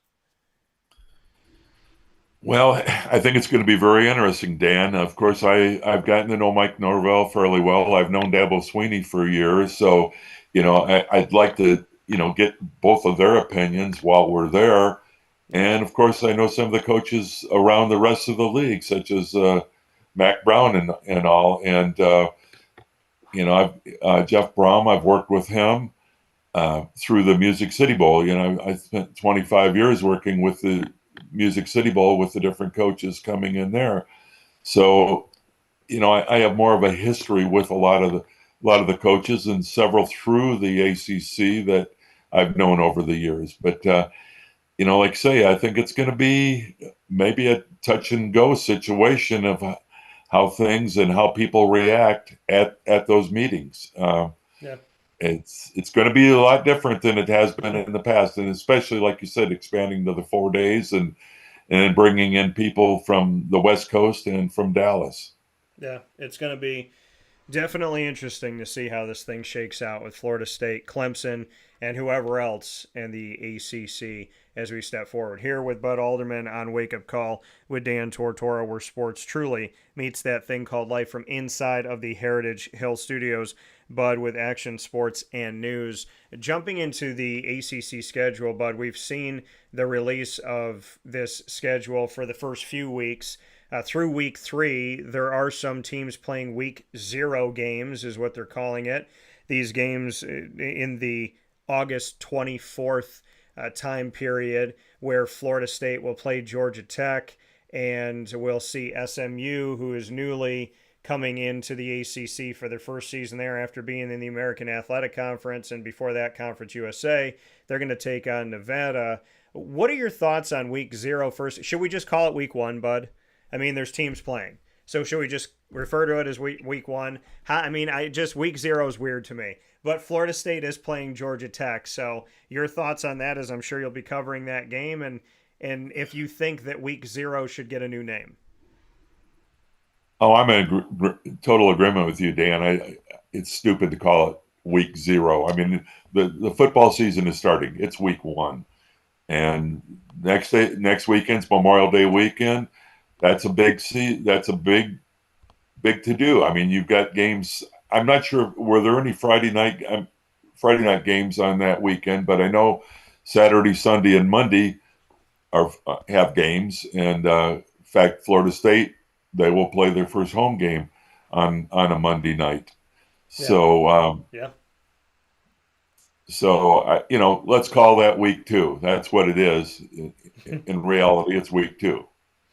Yeah, and as we look at what's coming up in this schedule for the ACC, we know that, like you said, there's going to be a Monday night for Florida State that'll happen in what they call week 1. That's going to be on ESPN, and we'll see on week 0 that Georgia Tech Florida State game is going to also be on ESPN, and then Florida State has an open week in week 2. And then they're back at it when they face off against Memphis in non-conference play. What's your take on the first few weeks here for Florida State? They're playing on week 0. Then they have a Monday night game. Then they have a break in the second week of the season. And then they'll find themselves at Memphis. I mean, a very unique schedule to play in, quote-unquote, week 0 and then have one of their bye weeks come in week 2. Well, I thought that was kind of ironic, and perhaps it's giving them a rest because they are making that trip to Ireland, coming back and playing 8 days later, and then they will have a break there. Another thing that's ironic is the fact that Florida State actually has 3 open weeks this year. I don't know if you saw that in the schedule or not. Yeah. Some teams, I think everybody's got 2. Some end up with 3. And it's weird, kind of I did a whole schedule breakdown of the night that the ACC schedule came out as far as what it looked like with bye weeks and whatnot. But now seeing these first 3 weeks for the ACC that was just released, and some of these games that I'm circling here, one of them being week 1 when Clemson takes on Georgia, and that game is going to be on ABC. And that game will be at noon Eastern time. What are your thoughts on this? I mean, Dabo has had so much success. Dabo and the Clemson Tigers have represented the ACC every time they've been in the college football playoff. They've won numerous championships within the college football playoff. Georgia is the darling of the college football playoff of 2 of the last 3 seasons. So how do you look at this one? Is Clemson on its way back up? Or is this one of those games where you feel like the ACC is not as well matched for the SEC and what's coming in? Because I think a couple of years ago, we're talking about Clemson, Georgia, and people are thinking, hey, who's going to win? This is going to be a true dogfight. But Clemson last year didn't have the best of seasons, and now we're looking at the Georgia Bulldogs, who, if they're not winning a national championship, are at least in the conversation for one, and last year got snubbed, in my opinion, by losing in the SEC championship game. What do you think about Clemson and Georgia? Well, I think it's going to be a good matchup. I believe, like you say, Clemson was down a little bit last year, and I think the whole thing's going to hinge on basically how they rebuild their defense and how their quarterback plays. I believe he had his ups and downs, and I think it's fairly ironic too the fact that Florida State is going into the season with a former Clemson quarterback, and I just uh, I'm looking forward to that matchup down the line as well. But um, I believe that it should be a good game. I mean, Georgia lost a lot of players as well, and I think it's just going to be a matter of how they match up. To me, those early season matchups sometimes are really hard to figure out. I'm not sure how you feel on that, but that's always been my opinion. Sometimes, this team's highly rated, and I remember back to the days when Florida State was the big preseason favorite and went down to Miami to open the season and got shut out by the Hurricanes, who weren't supposed to be doing anything. So it's just a matter of how the teams open up and what they put on the field. Yeah, these early season games. They talk about teams that, I'd like to see this team. Yeah, I'd like to play this team at the beginning of the season as opposed to later in the season because maybe we have a chance to get after them, type of thing. I know I've thought that when Syracuse faced Louisville in the beginning of the season as opposed to in the second to last week of the season, that's a better time to face a team like that. And so I do see that there are those differences, and those matchups could be very, very, they could be flipped in the other direction. What I like about Pitt and looking at their schedule is they have Cincinnati, which I think is an interesting game. It'd be more interesting if Luke Fickell was still there. But then they have the West Virginia game, and Pitt and West Virginia and Syracuse and West Virginia. I still think West Virginia should be in the ACC. That's just my opinion. But there's a game like that I think in the first 3 weeks of football is giving us history early on in the football season. I'm looking at some of these schedules and I'm thinking to myself, this is not a threatening schedule. That's not some of these teams I feel good about their schedule and going good for them that this schedule was selected for them. I think Duke has a favorable schedule in these first few weeks. I think North Carolina has a favorable schedule in their first few weeks. But that Pitt West Virginia game historically, Bud, for me, I love games like that because it reminds me of the old Big East. Well, that's true, yeah, and again, I'm with you, Dan, on that West Virginia. I felt when the ACC decided to go with the expansion, instead of bringing in, say, Cal and Stanford, I can understand SMU a little bit. They're a little bit more in the footprint, but I believe that if it would have been me, I would have rated the Big 12 and gone after West Virginia and perhaps Cincinnati into the ACC, where these teams fit in a little bit more regionally and all that. And it would have been some great rivalries there as well, because there are already rivalries between those schools and some of the ACC teams. Yeah, I mean it's definitely not realignment. Even more so, what's happened in these last couple of years is not conducive to any type of geographical sense or historic sense or anything of that imagination, which is really sad to see. I know the ACC had stayed pretty true to having schools that are on the eastern side of the United States of America.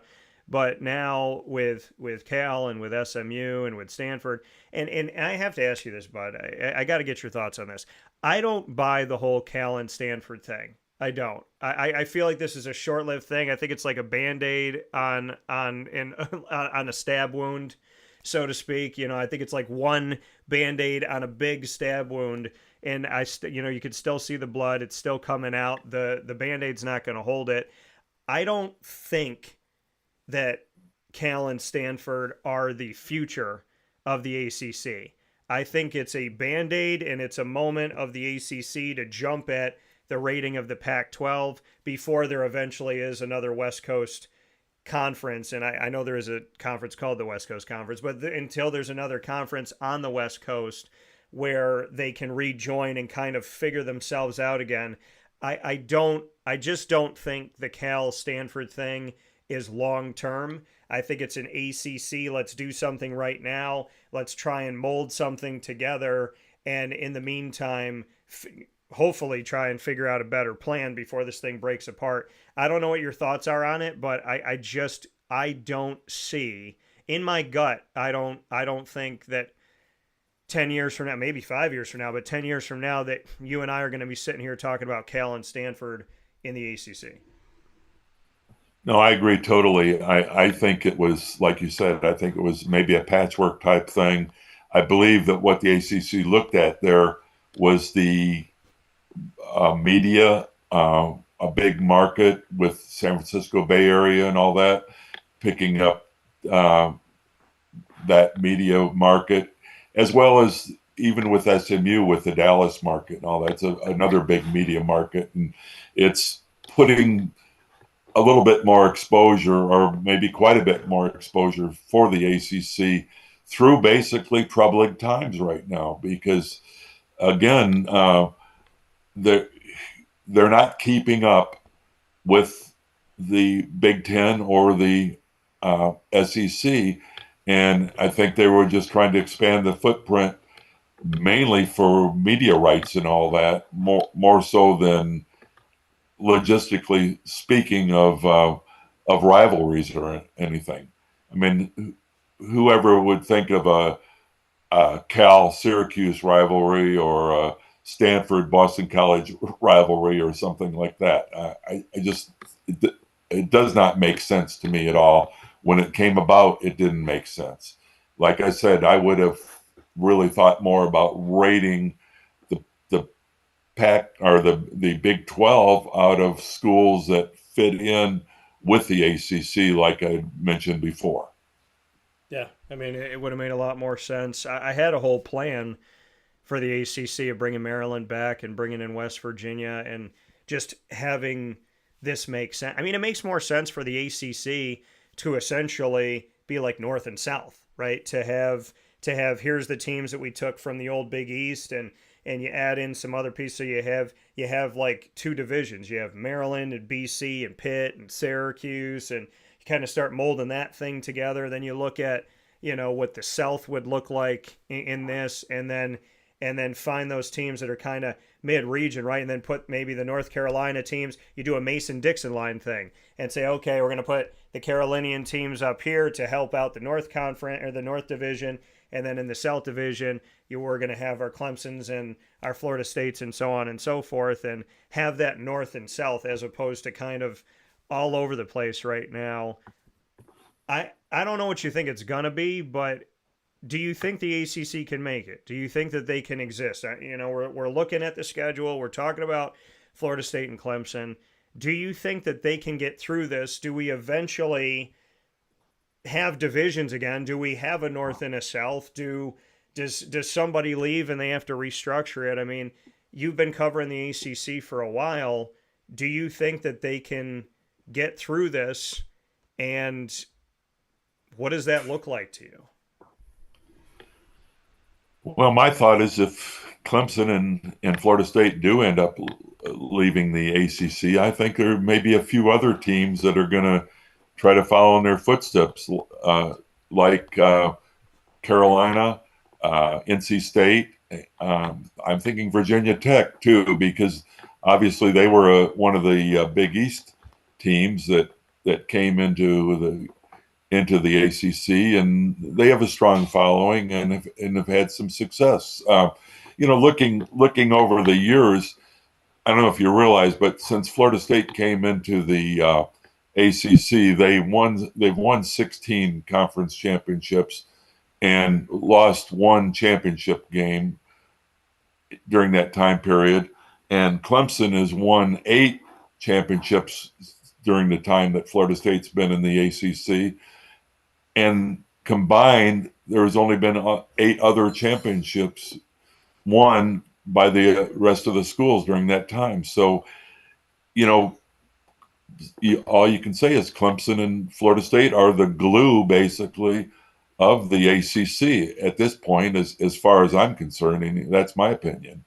Yeah, and that I think, like you said, and like I've thought, I think that this thing is, I mean, they're striking while the iron's hot, right? You have the success that you're having, and Florida State is where they are, so they have the opportunity to take advantage of that and say, look at what we've done, look at what we've grown to. And then Clemson obviously has the opportunity of doing that as well. So for now, this season, they're together. And before we wrap up here with Bud Alderman here on Wake Up Call with Dan Tortora inside of the Heritage Hill Studios, a few things that I want to touch on and get your thoughts. Cal is playing Auburn in week 2. We have Miami and Florida in week 1. And we have the fact that Georgia Tech is the only one of 17 members of the ACC in football that will play from week 0 to week 3 without a break. So we have Georgia Tech, the only representation of playing the first 3 weeks plus week 0. Nobody else in the ACC doing that. And then seeing Cal, Auburn, and Miami, Florida in some non-conference matchups. What are your thoughts on those 3 pieces that we've seen in the schedule release? Well, I think it kind of hurts Georgia Tech a little bit, not especially, going to Ireland to open with Florida State. It's going to be a little bit of a burden. I think the Florida Miami matchup is good. I wish they would play every year. I believe at one point Miami wanted to play every year, and Florida didn't want to. They're the ones that had backed off of that deal, if memory serves. And Cal is I can't remember the schedule now. Cal Auburn, is that at Auburn? The Cal Auburn game, I'm taking a look at this right now. Let me make sure. Let me see here. I just want to double check because I'm looking at the schedule in its small form right now, and I want to make sure that I have this one here. So, yeah, it's going to be let me see here. It's in Cal. I think okay. Actually, hold on. Let me make sure. I'm double checking to make sure I'm not wrong on this one. So, I'm sorry. So the first one, UC Davis, is there. The Cal game is on the road at Auburn. Well, that's kind of what I figured. I couldn't see Auburn going out to Cal really, unless they've got some kind of a deal, which the SEC used to cut a lot of times, where 2 home games to 1 road game. They would do like a 3-game series or something like that. But the SEC always seemed to have the upper hand and take the 2 home games and agree to play 1 away to book a certain team. And again, that's been why the SEC, I believe, has been built to the conference that they are. Granted, I still think they're the strongest conference. Yeah, and the SEC, we'll see. We know Florida State, but we're going to see Florida and Miami duke it out this season as well early on. And that game is going to be Miami's first game of the season. It's going to be on August 31st at 3:30 p.m. Eastern Time in Gainesville. What are your thoughts about the Canes going to visit the Gators? Yeah, I think this will be an interesting game because, the people are, at least the Miami people, are high on the Canes bringing in their new quarterback from, I believe it was Washington State. Is that where he came from? So for you said the Canes' new quarterback? Yeah. Yeah. So, them bringing in their transfer portal guy from out on the West Coast, coming into Miami at the quarterback position, Cameron Ward. So, it's definitely going to be interesting. Now, and I think that'll probably see how their season kicks off and are they back? Supposedly, Miami, they're another team that's been surprised. As prominent as they were early on, since they've come to the ACC, they really have not done much at all in the ACC. Florida had a down year last year. This should be a very intriguing matchup. I'll just put it that way.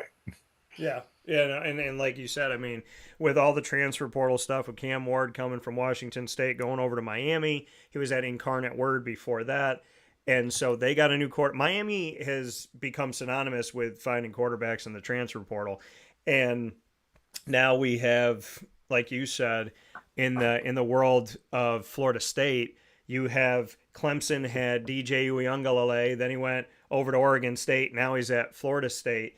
So it's really strange, but it's like you see these familiar faces on different teams inside of the same conference, and I would imagine that Florida State will bring DJ to ACC kickoff, and we'll all probably have a laugh there in the TV room when we see him stand on stage for the Florida State Seminoles and not the Clemson Tigers.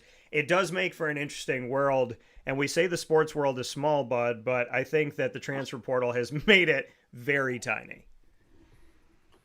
Oh, I totally agree. And speaking of the transfer portal, I feel maybe it's kind of gotten out of hand a little bit. I can see player transferring once, maybe twice, but I looked at a quarterback, I believe it was a quarterback last year. I looked at one, he'd been at his fifth school. And I know part of that was due to the COVID thing and they lifted all the restrictions, but it's almost like it's the pros now where you go to wherever you seem to fit better, and you don't have to sit out a year or anything like you used to have to. And as far as the graduate transfers, I believe that's a little bit different. If you're already a graduate student, that makes a little more sense. But to have these guys move around the way they do, I just think maybe that's gotten out of hand. Yeah, no, it's free agency. It's worse than professional because you don't see, Trevor Lawrence isn't playing for the Jaguars this year, and then next year the Chargers, and then next year the Chiefs, and then the year after that the Patriots. But you can do that in collegiate athletics now. Final note here, we talked about Maryland. Virginia has Maryland on their schedule, and Virginia will host Maryland in week 3 of this season, which will be on Saturday, September 14th. What's your take on seeing Maryland back in here and seeing Maryland face off against Virginia? Well, I think it'd be a good matchup. That's, a fairly close regional matchup there. And with Maryland being one of the founding members of the ACC, I think it's good for the fans and all. I never did understand Maryland leaving to go to the Big Ten. I don't know what they felt they were going to accomplish by going there, and they've really not been very successful in the Big Ten in football anyway. What's your opinion on that? Yeah, I mean, Maryland should have never left. It doesn't make any sense. When you look back at their best days in basketball, it was in the ACC. And I remember when Maryland made the decision to go, with all of this going on in the world of realignment, when Syracuse is coming in, and then Louisville made the decision like, hey, they're going to follow suit, but later on, and Notre Dame was coming in for everything but football, and Pitt's coming in. When I saw these moves being made, and then Maryland's like, yeah, we're going to go, I was like, why? It doesn't. When I think of Maryland basketball, when I think of like big moments in Maryland basketball, I only go back to the ACC. It's just where I'm at. I don't think Maryland makes any sense. They're a bottom dweller of the Big Ten. Rutgers has gotten a little bit better, but they're at the bottom as well. It's a strange scenario I've said this over and over again on the show, but I'll say it. Maryland and West Virginia belong in the ACC, and if they don't belong in the ACC, they belong in the Big East. If the Big East ever brought football back, West Virginia is a forgotten soul in the Big 12. You don't talk about West Virginia. You don't talk about them in football anymore. You don't talk about them in basketball. And Maryland disappeared into the Big Ten. there's some people that probably know nothing about Maryland post ACC because there's not much to know. And I just feel like with all this realignment and all this craziness going on, that the ACC, and maybe it's something that Jim Phillips worked on. I just feel like if I'm Jim Phillips, I am with a lot of ferocity going after the West Virginias and the Marylands to actually build my conference and secure it for the future. There's things you can do like the Cal Stanford SMU Band-Aid, but the reality of it all is if Clemson and Florida State do in fact lose or leave and others follow suit and leave as well, you have to, the way that you survive is regional matchups that have history that people care about. And right now, the ACC is looking more like let's throw everything at the wall and see what sticks, as opposed to a conference that's rich in tradition and heritage and history. And so I think that's how you save it, Bud. Honestly, if Jim Phillips was listening right now, I would say, and Jim and I have gotten to know each other pretty well, I would say, Jim, I don't care what it takes. Call Maryland, call West Virginia, and get it done. That's my opinion. Oh, I totally agree, Dan. I know Jim fairly well. I got to know him when he was the AD at Northwestern, and he and I have talked a lot. And I think, if, let's just say Florida State and Clemson leave and the other schools stay, you've got to show some stability there. So you need to bring in a West Virginia. You need to bring Maryland back. You might even look at Rutgers only because of the TV market that Rutgers would have, and possibly bring in a Cincinnati. So you basically are back to a regional footprint. It's an Atlantic Coast Conference. It's not the Atlantic Pacific Coast Conference. It's the Atlantic Coast Conference, and that's what they need to focus on. And again, that's my opinion. Yeah, I mean, there's a lot of moves that would make sense. There's a lot of things that could work. UConn, for whatever reason, I understand they want to get back into the Big East, but they left their football out to pasture, and that's a really sad situation. I think if UConn and the ACC could have worked something out, that could have made sense for UConn to be there. And I mean, I think the Big East basketball in the last couple of years has been better than the ACC. So UConn could even bode well for trying to make a three-peat as national champions. So we'll see what shakes out. We'll see what it looks like. But Bud and I taking a look at this schedule and taking a look at where things are at least for these first few weeks as we step into this 2024 season. So with that being said, for Bud Alderman of Action Sports and News, Bud, I appreciate you being a part of the show today. I appreciate us talking about Florida State and a lot of the big picture things and making some notes about the transfer portal and realignment and other pieces here. You and I know as journalists in this world that there was never a loss of things, to talk about. But in these last few years, there is so much to discuss that when you spend an hour together like we did this morning, you feel like you barely scratched the surface of the many things an athletics director, a president, and or chancellor, and a commissioner has to deal with. So I appreciate talking with you on the ACC, looking at the schedule, speaking on Florida State and what the future could look like for the ACC. And we're in agreement on a lot of these moves that could and or should be made. And I always appreciate your time. Well, thanks so much, Dan. Appreciate you having me on. Looking forward to seeing you in Charlotte next month. Yeah, I'll see you soon. Take care in the meantime and be well. You as well. Thank you. Thanks, Bud. With that being said, here on Wake Up Call with Dan Tortora, we're going to take a step aside, our final step aside here on the broadcast. I want to thank Bud Alderman once again, a sports writer, and coming to us with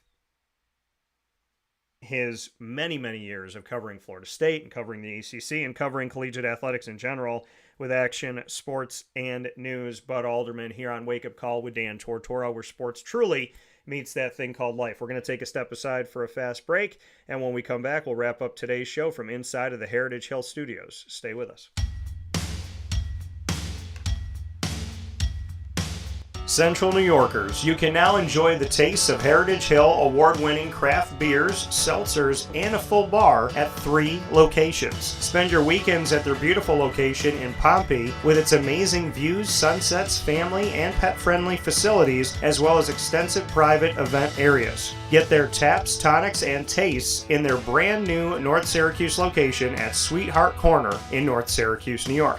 When flying in and out of Syracuse Hancock International Airport, make sure to visit their Palladino Farms location. At Heritage Hill, they believe in supporting our community and are excited to now meet you where you're at and where you're going with their local farm-raised tastes. Find out more information at heritagehillbrewery.com.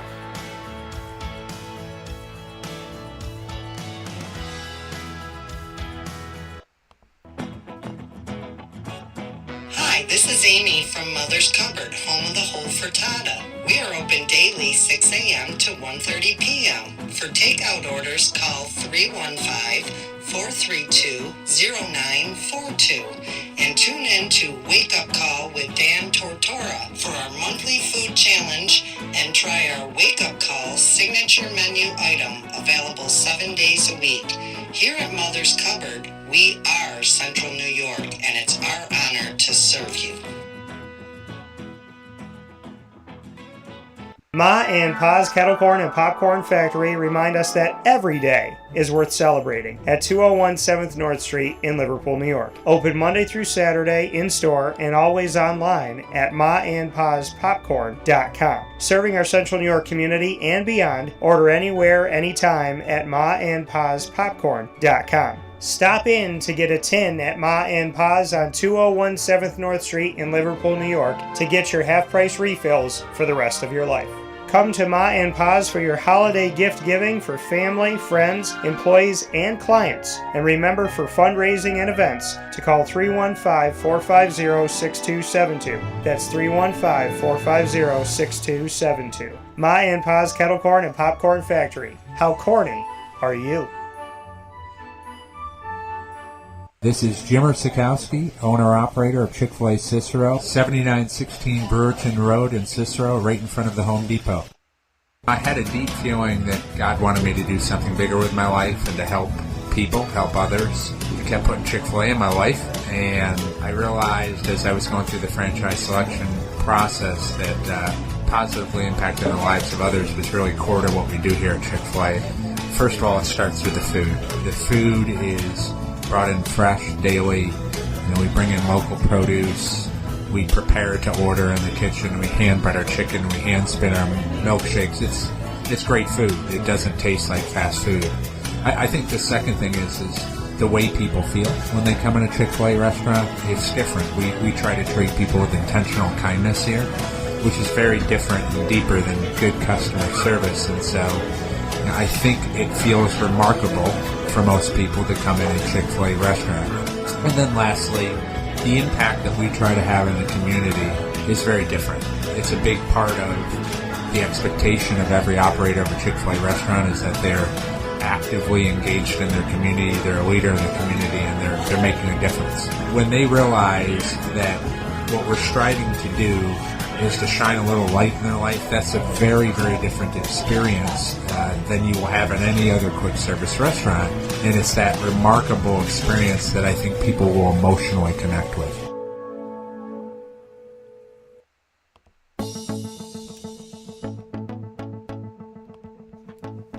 Avicoli's, located on the corner of Route 57 and Wetzel Road in Liverpool, New York, has been your trusted neighbor for decades. Located just steps from Liverpool High School, we're happy to have the Liverpool Warriors on-site, on-location broadcast at Avicoli's through Wake Up Call with Dan Tortora every single month, featuring student athletes, coaches, and administration throughout the year from Liverpool High School. Head out to Avicoli's today on the corner of Route 57 and Wetzel Road in Liverpool, New York, open Tuesday through Sunday for lunch, dinner, and drinks. We'd love to see you out there, and of course you can call them at 315-622-5100 for takeout, delivery, and catering. That's 315-622-5100, and also find them on myavicolis.com. That's myavicollis.com.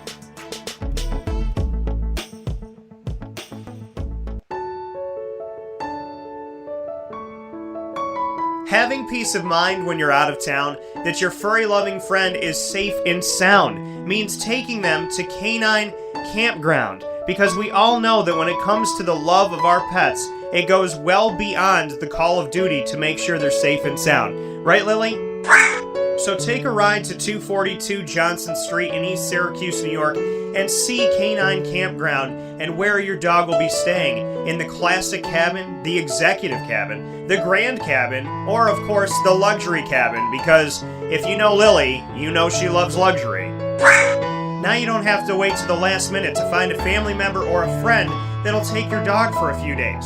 Call Canine Campground at 315-299-4013. That's 315-299-4013. Their drop-off and pickup times are Monday through Sunday. Check K9campground.com for more information. That's the letter K, the number 9, and campground spelled with a K.com. K9campground.com. When you're going out of town, bring your dog to Canine Campground.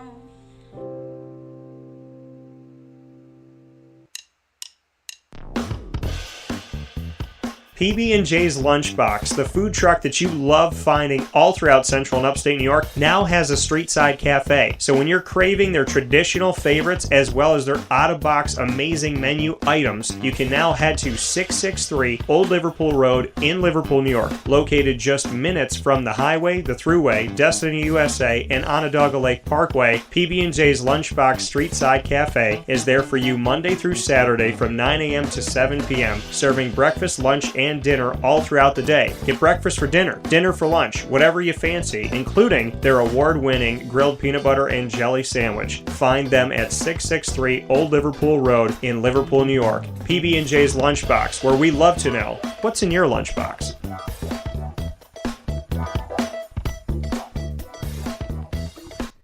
Welcome back here to Wake Up Call with Dan Tortora, where sports truly meets that thing called life. We appreciate you being here inside of the Heritage Hill studios with us on Wake Up Call with Dan Tortora, Monday through Friday from 9 a.m. to 11 a.m. Eastern Time. I'm honored and privileged to be with you all around the world, up and down the East Coast, the Midwest, the West Coast, and everywhere that you can get on the internet. YouTube.com/WakeUpCallDT.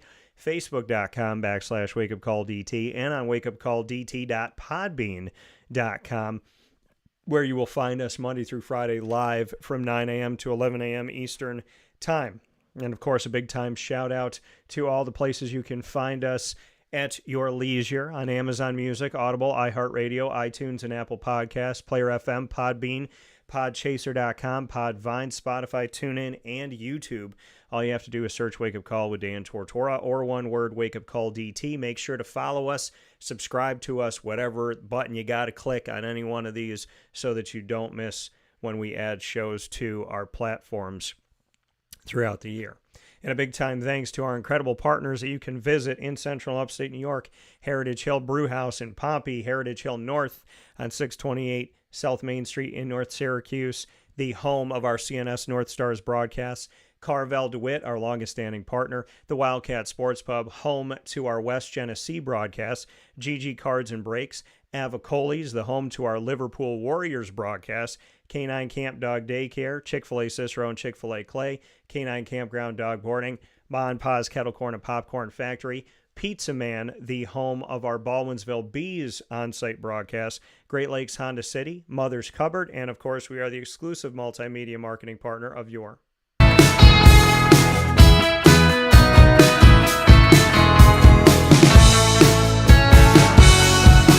Lemoyne College Dolphins. It's Fins Up every single month on Wake Up Call with Dan Tortora. You'll find your Dolphins here on Wednesdays during Dolphin Time at 9 a.m. Eastern Time, featuring our monthly specials AD and DT with Athletics Director Bob Beretta and myself, Dan Tortora, and the Dolphin Dive, diving into stories of student athletes, coaches, administration, future Dolphins, and alumni. Get all of our content by going to youtube.com/WakeUpCallDT. Click subscribe, hit the notification bell, and find the Lemoyne playlist. You'll also find your Dolphins in two places on WakeUpCallDT.com, the homepage, and underneath the exclusive partners tab. For more information, go to LeMoyneDolphins.com, and as always, Fins Up.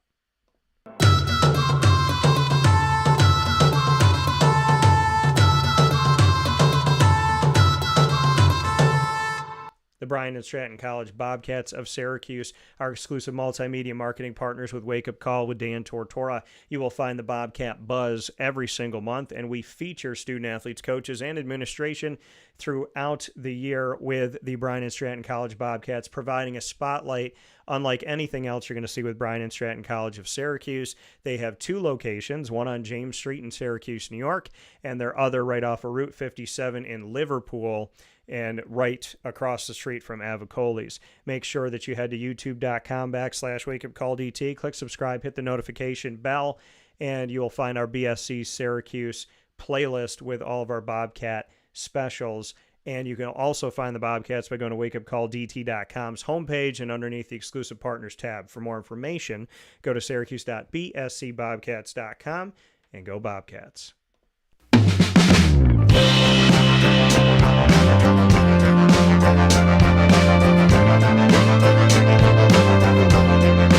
The Binghamton University Bearcats are exclusive multimedia marketing partners with Wake Up Call with Dan Tortora.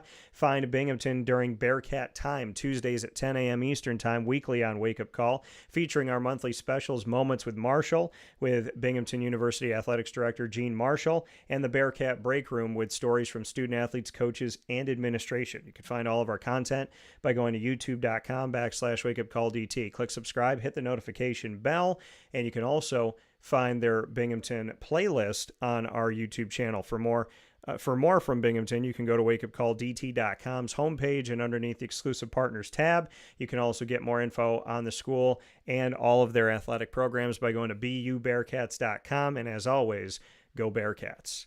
With that being said, here on Wake Up Call with Dan Tortora from inside the Heritage Hill Studios, I want to thank my guest, Bruce Williams of CBA Syracuse, a wide receiver alum, Syracuse Orange wide receiver alum as well. Want to give him a big-time shout-out to all that he brings to our community, that he brought as a student-athlete, and that he continues to bring as an assistant coach, as the offensive coordinator and the wide receiver DBs coach at CBA Syracuse, his alma mater. Big-time thanks to him, the keeper of the rings. And a big-time thanks to Bud Alderman with Action Sports and News, joining me here today to speak on the ACC and Florida State in his many years of coverage of Florida State, going to Florida State as a student, and, of course, covering the Atlantic Coast Conference as well as collegiate athletics in general. So many thanks to Bud as well as Bruce for being on today's broadcast from inside of the Heritage Hill Studios. Find us on Facebook at Wake Up Call DT, X at Call DT, Instagram at Wake Up Call _DT. I hope you have a fantastic day. And as always, God bless, no stress.